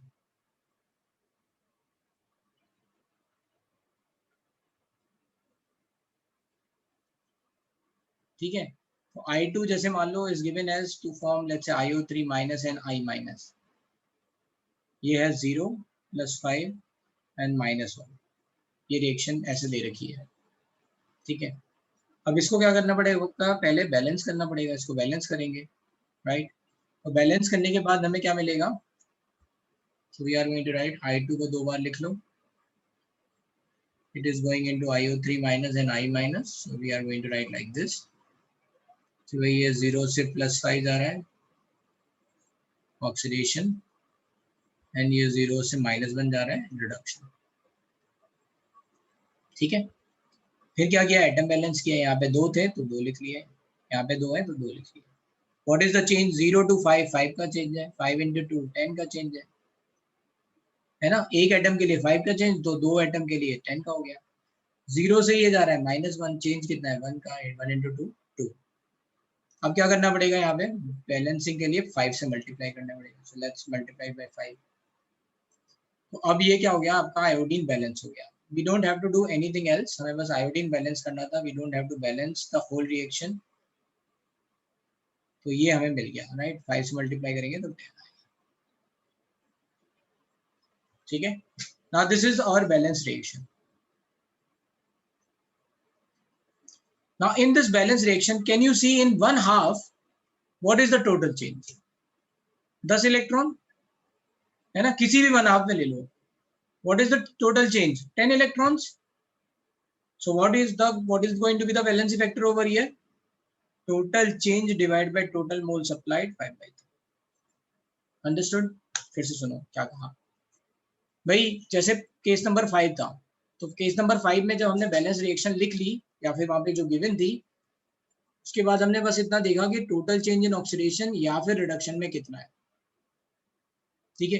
Disproportionation reaction में तो आपको balance reaction दे नहीं रखी होगी, you have to balance by yourself. तो आपने बैलेंस कर ली। अब आपने देखा कि टोटल चेंज इन ऑक्सीडेशन या फिर रिडक्शन में कितना है, तो यहाँ पे टोटल चेंज कितना आ गया 10, यहाँ पे भी 10 है, राइट। 2 × 5 इधर हो जाएगा 10। तो total change in oxidation and reduction कितना हो गया 10, आइदर इन ऑक्सीडेशन और reduction. How many moles you have supplied? 6। So 10/6, 5/3। समझ में आया भाई? Yes sir. यस। किसी को नहीं समझ में आया हो तो पूछ लो, ठीक है। तो इस तरह से हम बैलेंस फैक्टर बता सकते हैं। यही सब केसेस हैं। अब इनके एप्लीकेशन देखते हैं, राइट। इसमें यहाँ तक कोई नहीं है। चलो एक क्वेश्चन मैं देता हूँ, जो अपनी बुकलेट खोलते हैं उसमें एक आध क्वेश्चन होगा।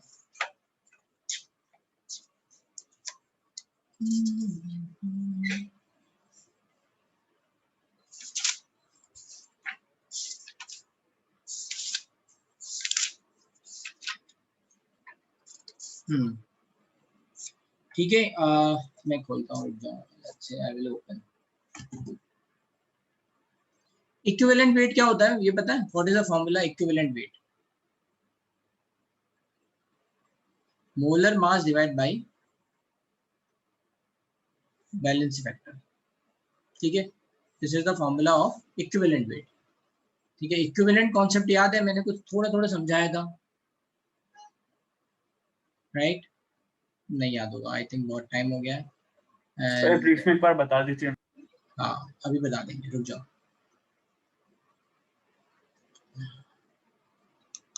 पहले ही बस ये वाले, अभी मैं ये वॉल्यूमेट्रिक एनालिसिस खोल रहा हूँ। You have to solve few questions.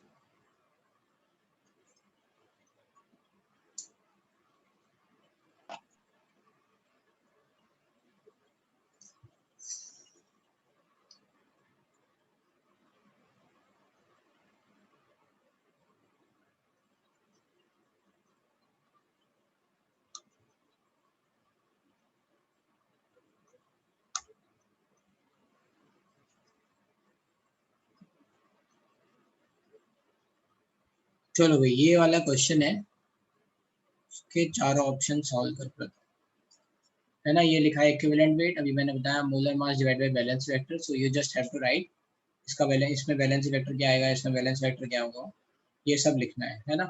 ये तो मैंने खैर अभी बता ही दिया है। बी वाला, इसका बैलेंस वेक्टर कितना आया था अभी हमने बताया था 5/3। बी का आंसर कितना हो जाएगा, m divide by 5/3, that is 3m/5। तो ये हो गया। रिमेनिंग बाय सॉल्व करो। चलो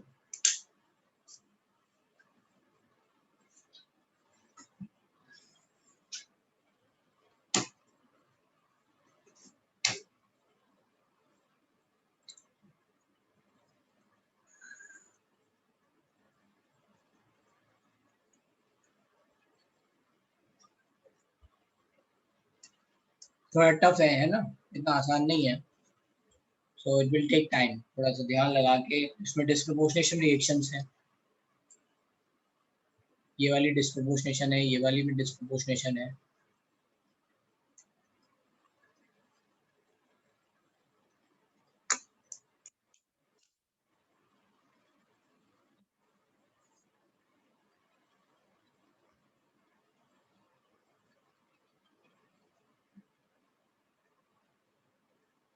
क्या कह रहे हो ध्वनि बेटा?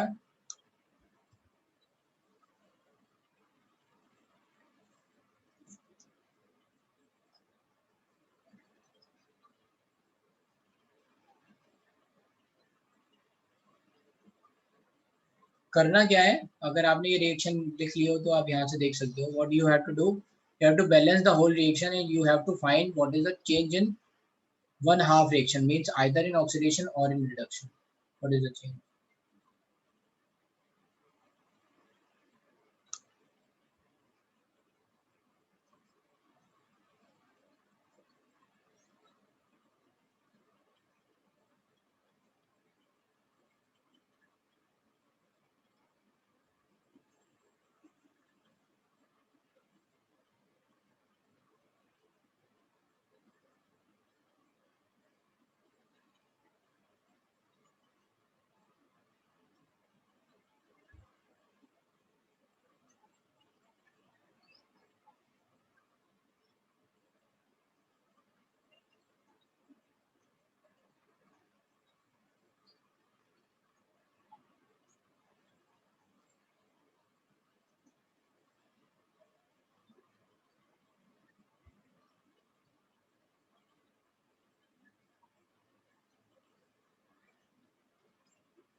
हाँ, ये आया आंसर किसी का एक आध?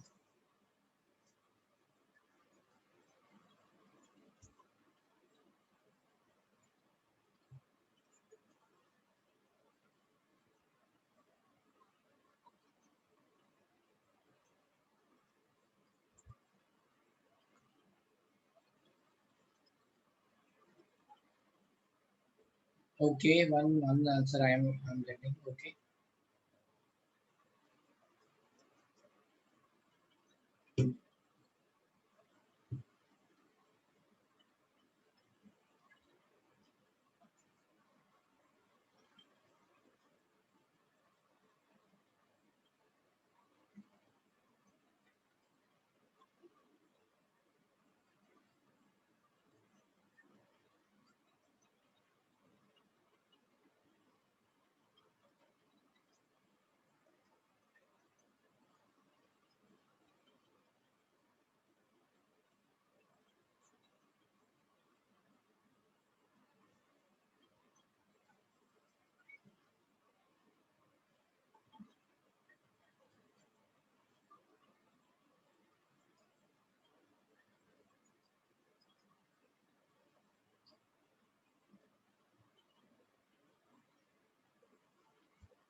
Molecular weight divided by valency vector, that is equivalent weight.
Sir यहाँ पे रिएक्शन इन्वर्ट कर सकते हैं ना? कौन सी कर सकते हैं? सर रिएक्शन उल्टी कर सकते हैं ना, मतलब? हाँ कर लो उल्टी, कोई दिक्कत नहीं।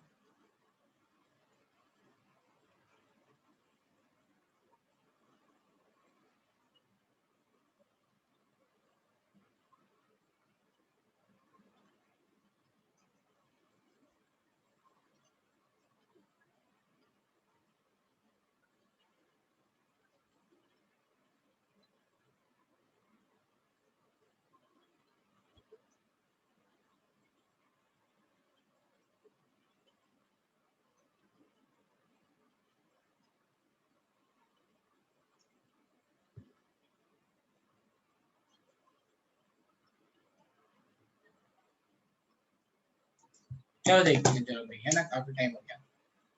Okay, so P2H4, what is going to be, this is +1, so what is the oxidation state of phosphorus over here? +4 के कारण this is -2, -3, P4H2 +1, so it's going to be -1/2, ठीक है? So let's write P2H4 one more time. Now -2 to -3, this is reduction, and -2 to -half, that is oxidation, ठीक है? इतना हो गया। Now what we are going to do is we are going to do atom balance. तो 2 phosphorus यहाँ पे है तो 2 यहाँ लिख दिया, और 4 phosphorus यहाँ पे है तो 2 यहाँ लिख दिया। And now we are going to calculate the change. So change in oxidation state -2 से, सॉरी मैंने क्या किया, इधर नहीं, सॉरी इस पे 2 लिखना है, फिर से मैं लिख देता हूँ।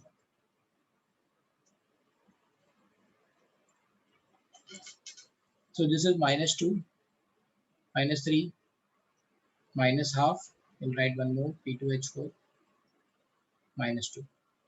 So -2 to -3, that is going to be reduction,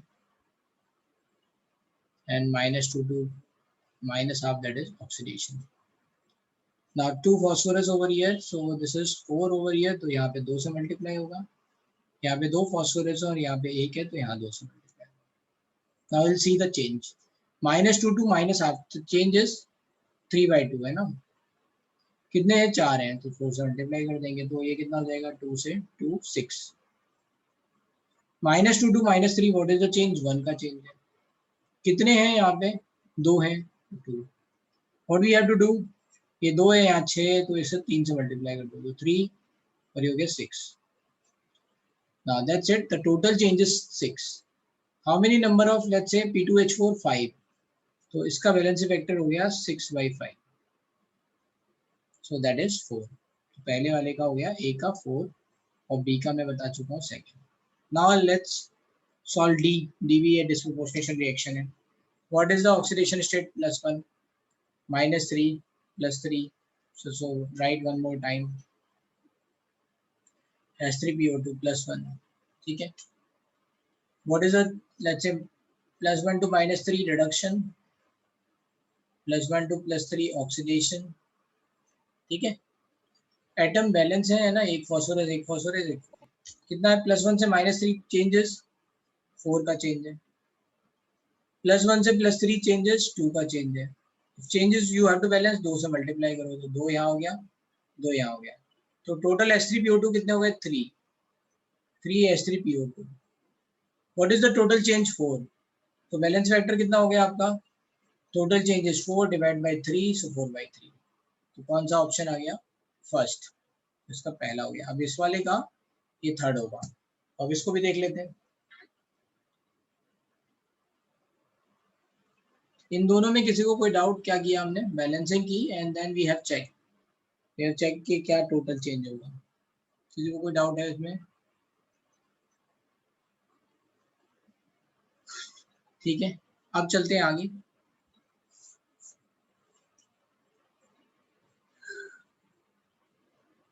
+7 +2, anyway if you can recall, Mn3O4 is nothing but, ठीक है, Mn3O is nothing but MnO2 plus MnO, ठीक है, over here।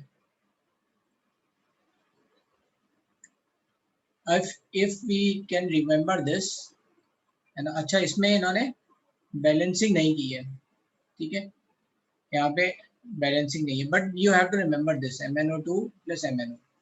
तो इसका मतलब क्या होगा, +4 and this is going to be +2. +2 से +2 जा रहा है, कुछ प्रॉब्लम नहीं है. तो यहाँ पे केवल क्या हो रहा है, +4 से ये +7 से +4 जा रहा है.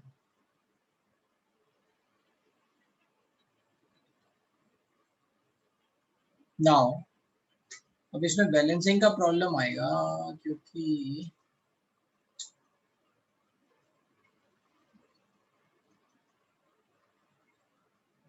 अगर ऐसे देखेंगे तो फिर तो हमारा आंसर 3 आना चाहिए, बट 3 यहाँ ऑप्शन में दे नहीं रखा है. तो क्या करें फिर?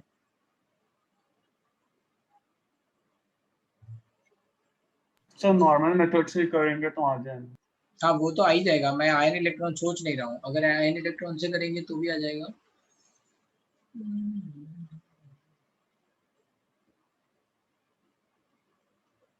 तो भाई इसको फिर बैलेंस ही करो, जो भी मतलब हाफ रिएक्शन है ये, इसको बैलेंस करो.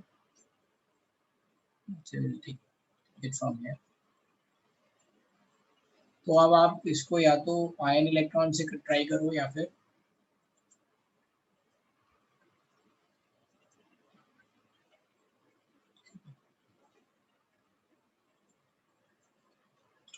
so this is +7, it's going to be +2, this is going to be +8/3. So I'm just going to write 2 times Mn3O4 8/3. So +7 से 8/3, +2 से 8/3. What is going to be over here? +7 से 8/3 के लिए पहले 3 से मल्टीप्लाई करना है, फिर यहाँ 3 से मल्टीप्लाई करना है. What is the change? +7 से 8/3 का कितना होगा? +7 minus 8/3, so 21 minus 8/3. So this is going to be 13/3. ठीक है. How many are there? 3 atoms are there, तो 13 हो गया ये चेंज. यहाँ +2 से 8/3 कितना चेंज हुआ ये? 8/3 minus 2, so this is 2/3. 2/3 into 3, that is 2. So what we are going to do, ये इसको करने के लिए यहाँ से 2 से मल्टीप्लाई किया, यहाँ 13 से मल्टीप्लाई किया. Right. So then what will happen, ये 13 से मल्टीप्लाई करेंगे तो ये हो जाएगा 39 and this is going to be 13, right? Sorry, here we are going to write 13 and इसको 2 से मल्टीप्लाई करेंगे तो ये 6 और ये 2. तो टोटल यहाँ पे स्टॉकियोमेट्री कितना हो गया, 15. टोटल चेंज कितना हो गया, 26. तो इसलिए ये फिर 26/15 आ गया. ठीक है. उसको बैलेंस कैसे करना है Mn3O4?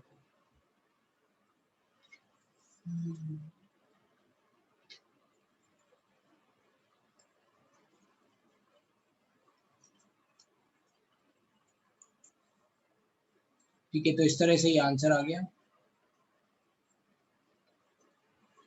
अब चलते हैं कहाँ पे, राइट. अब इसके एप्लीकेशन कहाँ पे है ना, what we are going to do, then what are the, let's say basic हम जो पहले पढ़ चुके हैं वो मैं अभी रिकॉल करा देता हूँ. फिर नेक्स्ट क्लास में इक्विवेलेंस और फिर टाइट्रेशन पे आएंगे. ठीक है. Now you can start solving questions, क्योंकि अब आपको काफ़ी कुछ पता चल चुका है, तो यू कैन स्टार्ट सॉल्विंग. इसमें होम असाइनमेंट के टर्म्स में है, so you can start solving home assignment 1 and we are going to meet after a very long time, maybe next week में मिलेंगे. नहीं, एक है डाउट क्लास है बीच में, but yes, so you are going to solve home assignment 1 and home assignment 2 छोड़ देना है, उसमें कुछ और भी है, उसमें कुछ और है. home assignment 3 अभी स्टार्ट नहीं हो पाएगा, so need to solve home assignment 1 केवल, अभी होम असाइनमेंट करना है. ठीक है. अब समझते हैं कुछ और. तो पहले हम बात करते हैं नॉर्मेलिटी की. Normality is represented by capital M, that is number of equivalents divide by volume in litre. or you can say number of equivalent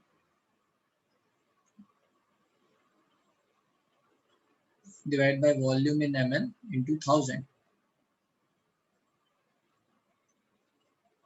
So that is going to be normality, right? Now here comes what is number of equivalent. So number of equivalent is nothing but, so there are multiple formula, right? Number of equivalent का multiple formula. एक तो यही हो गया. Number of equivalent क्या हो जाएगा? Normality into volume in ml divided by 1000, or you can say normality into volume in liter, whatever. एक तो यही फॉर्मूला हो गया. दूसरा फॉर्मूला क्या है? Normality is also equals to, normality और क्या होता है? That is nothing but balance factor into molarity. Normality का एक फॉर्मूला ये भी होता है, right? So what we are going to write, another formula we are going to write, normality की जगह रख दो बैलेंस फैक्टर इनटू मोलरिटी. तो balance factor into molarity into volume in ml. तो अभी मैं ml वाला फॉर्मूला लिख दे रहा हूँ, डिवाइड बाय 1000. ठीक है. अब मोलरिटी इनटू वॉल्यूम, ठीक है, in ml divided by 1000, this value is number of moles. So another formula, valency vector into number of moles. Number of equivalent के फॉर्मूले लिख रहा हूँ मैं. Another formula, number of moles क्या होता है? Valency vector into given mass divided by molar mass.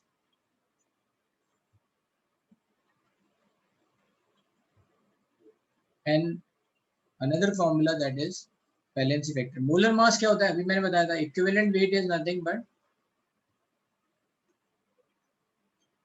है ना? सो इक्विवेलेंट, या फिर आप लिख सकते हो number of equivalent is nothing but given mass divide by equivalent mass. जैसे नंबर ऑफ मोल्स होता है given mass divide by molar mass, वैसे ही given mass divide by equivalent mass is nothing but equivalent weight और mass. ठीक है. So that is number of equivalent. अगर हम यहाँ पे देखेंगे इक्विवेलेंट क्या हो जाएगा, तो इसका मतलब क्या हो जाएगा? Equivalent mass is nothing but equivalent wait is nothing but molar mass divide by balance. ये 5 फॉर्मूले आपको याद होने चाहिए. ठीक है. कौन से फॉर्मूले का कब यूज आएगा, that depends on the situation. कि क्वेश्चन में नॉर्मलिटी दे रखा है, मोलरिटी दे रखा है, मास दे रखा है, क्या दे रखा है, according to that you are going to apply the formula. But the thing which you have to remember is what is number of equivalent. अब है क्या number of equivalent? तो मैंने आपको समझाया था कि पहले जो बार्टर सिस्टम चलता था, then people say कि भाई एक पैकेट दूसरे वाले के एक पैकेट के बराबर है, बस. अब हो सकता है एक पैकेट थोड़ा बड़ा हो, एक पैकेट छोटा हो, but this is the true कि भाई पैकेट के टर्म्स में चल रही है बात, है ना? तो यही रिएक्शन में भी है कि number of equivalent of oxidizing agent will always be equals to number of equivalent of reducing agent. क्या? Number of equivalent of oxidizing agent will always be equals to number of equivalent of reducing agent. What is this? This is called equivalence law. ठीक है. ये क्या है? equivalence law है. आगे आएंगे इस पे. बट अभी मैं बस ये समझा रहा हूँ कि जैसे मैंने आपको बोला बार्टर सिस्टम है, तो इक्विवेलेंट का मतलब क्या है? एक ऐसी पैकेट है ना, पोटली टाइप की है, कोई बड़ी हो सकती है, कोई छोटी हो सकती है, बट ये नंबर ऑफ पैकेट्स हमेशा बराबर ही होंगे. ठीक है. क्या फायदा होता है? अगर हम इक्विवेलेंस के टर्म में लिख रहे हैं तो हमें बैलेंस करने की जरूरत नहीं है रिएक्शन को.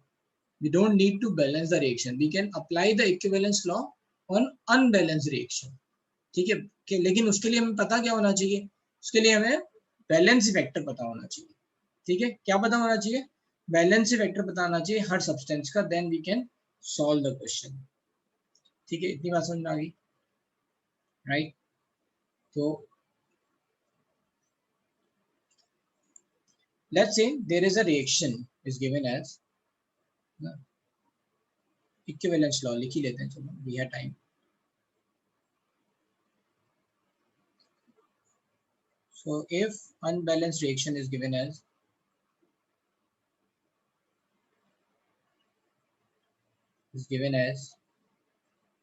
A plus B gives C plus D, ऐसा कुछ दे रखा है, then we are going to say, है ना, we are going to say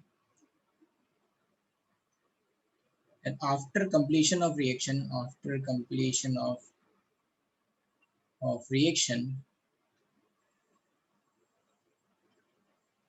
number of equivalent of A is nothing but number of equivalent of B,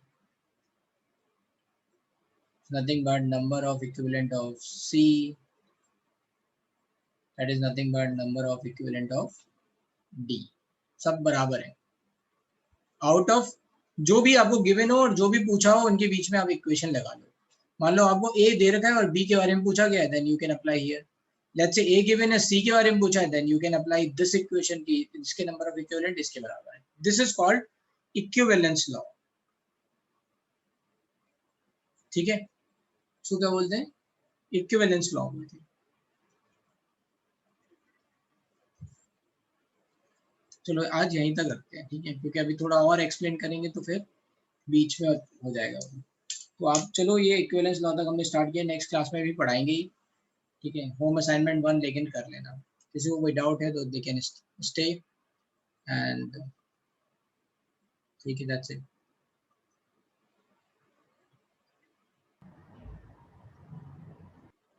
I am ending this class then.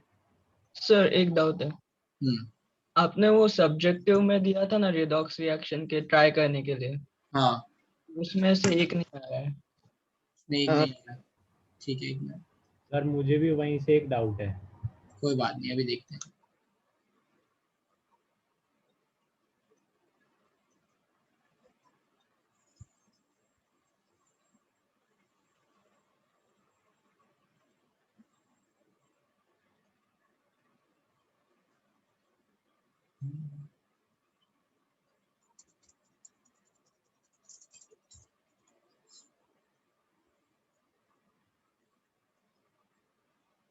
कौन सा वाला? Sir मुझे zinc वाले एक reaction में doubt है, थर्ड क्वेश्चन के ऊपर का. थर्ड क्वेश्चन ये इन्हीं में से तो यही तो दिए थे हमने. सर आप एक बार बुकलेट खोल सकते हो? तो आपका स्क्रीन शेयर नहीं हो रहा है. Oh right, sorry, I forget कि मैंने ये स्टॉप कर दिया. हाँ ये वाला है ना. हाँ सर, सेकंड का फर्स्ट. सेकंड का फर्स्ट नहीं आ रहा है. सेकंड नहीं आ रहा, सेकंड का सेकंड, मतलब फर्स्ट सेकंड का फर्स्ट भी नहीं आया. ओके, तो यहाँ पे देखो ध्यान रखना है आपको कि यहाँ पे कुछ HNO, जैसे अभी हमने HCl वाला एग्जांपल देखा था, उसमें कुछ में Cl जो है Cl माइनस में था और कुछ में वो Cl2 में जा रहा था, राइट. वैसे ही कुछ यहाँ पे हो रहा है, NO3 माइनस में ही रह रहा है और कुछ में NO जा रहा है. तो कौन से वाले NO3 बाद में कंसिडर करेंगे, ये वाले है ना. वो तो फिर बाद में स्पेक्टेटर आए ना, जोड़ देंगे. समझ आई बात? Yes sir. तो अभी ये देखो, ये रिएक्शन एक तरह से ऐसे लिखी है, Cu plus NO3 minus gives, हमने मान लो ये आयनिक फॉर्म में डाल दिया, Cu2 plus NO. What is the change? ये ऑक्सीडेशन है, ये +5 से रिडक्शन है +2 में. आइटम कितने हैं? एक है तो टोटल चेंज हो गया 2 का. यहाँ पे भी एटम एक है तो टोटल चेंज हो गया +5 से 3 का. What you are going to do, 2 से मल्टीप्लाई करोगे, 3 से मल्टीप्लाई करोगे, 3Cu plus 2NO3 minus is going to give you 3Cu2 plus 2NO. Now this is going to be balanced in copper and nitrogen. अब हमें क्या करना है, ये कॉपर कैसे दे रखा है, CuNO3 होल ट्वाइस. तो अब स्पेक्टेटर आयन बैलेंस करने, तो 3 के लिए कितने हो जाएंगे, 6NO3 और जोड़ने पड़ेंगे, मतलब HNO3. अभी तो 6 यहाँ जोड़े तो आपके क्या बन गया, ये CuNO3 होल ट्वाइस हो गया 3 प्लस NO, और यहाँ कितना हो गया, ये 8HNO3 हो गया, and this is 3Cu. Now you can understand कि कॉपर नाइट्रोजन सब बैलेंस हो गया. अब क्या बैलेंस बचा, हाइड्रोजन और ऑक्सीजन बैलेंस करना बचा, कर लो उसे बैलेंस. यस सर, समझा. समझना है? Yes sir. ऐसे ही इसमें करना है. तो एक बार फिर से ये ट्राई करना, अब शायद थोड़ा और आइडिया लगेगा. बट यस, अगर जिन लोगों ने ट्राई कर लिया और उन्हें डाउट है तो पूछ लो. ठीक है, तो ऐसे ही ये हो जाएगा, क्या नाम है, यस सर। हाँ जास्करन राइट। यस सर, हो जाएगा अभी।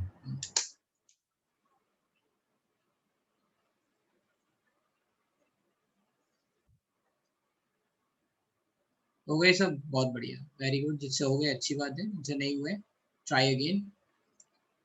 तो सर अभी तो एक सबको और, ऐसे हाँ बोलो। आयन फॉर्म में कन्वर्ट कर, आयन फॉर्म में कन्वर्ट कर लो, या ये देख लो कि पहले आपको कॉपर बैलेंस करना है। ये तो NO3 क्या स्पेक्टेटर आयन है ना, तो सारे के सारे HNO3 रिडक्शन में नहीं जा रहे हैं, कुछ HNO3 बस ताली बजाने के लिए खड़े हुए हैं ना, राइट। ठीक है, तो इतना कर लो। और आपका अभी ये शेड्यूल आ गया है ना, तो उसमें TWT होंगे, केमिकल इक्विलिब्रियम, आयनिक अब आ रहा है, राइट। आयनिक का अभी तक प्रैक्टिस नहीं हुआ था आपका, TWT में भी आयनिक अभी तक नहीं आया था, तो अब आयनिक की तैयारी कर लेना, आयनिक भूलना नहीं, ठीक है। That's it. तो क्या ये थर्सडे वाला लेक्चर रिवीजन लेक्चर होगा? नहीं अभी तो नहीं कर सकते, अब पीछे चल रहे हैं आई थिंक, अब राइट विल सी कि कब रिवीजन हो पाएगा, अभी तो नहीं। Okay sir. वैसे भी उन्होंने वॉल्यूमेट्रिक एनालिसिस दिया नहीं है, उन्होंने सीधे केमिकल काइनेटिक्स दे रखा है, सो आई हैव टू कवर पूरा ये वॉल्यूमेट्रिक, फिर उसके बाद केमिकल काइनेटिक्स पे जा पाएंगे। तो आधा अधूरा छोड़ेंगे तो ना तो ये पूरा होगा ना फिर उसमें भी फिर लगेगा। एनीवे इसमें ऑलरेडी 5 लेक्चर हो चुके हैं, आई थिंक 3 और 4 मैक्सिमम चाहिए होंगे, 3 लेक्चर्स। तो we will start chemical kinetics. और अभी मैंने पता किया था कि बाकी सारे बैचेस में जो आपके पैरेलल चल रहे हैं उनमें आयनिक इक्विलिब्रियम चल रहा है अभी, so we are little bit ahead with respect to other batches. ठीक है, चलो okay bye. Thank you sir, bye sir. Bye.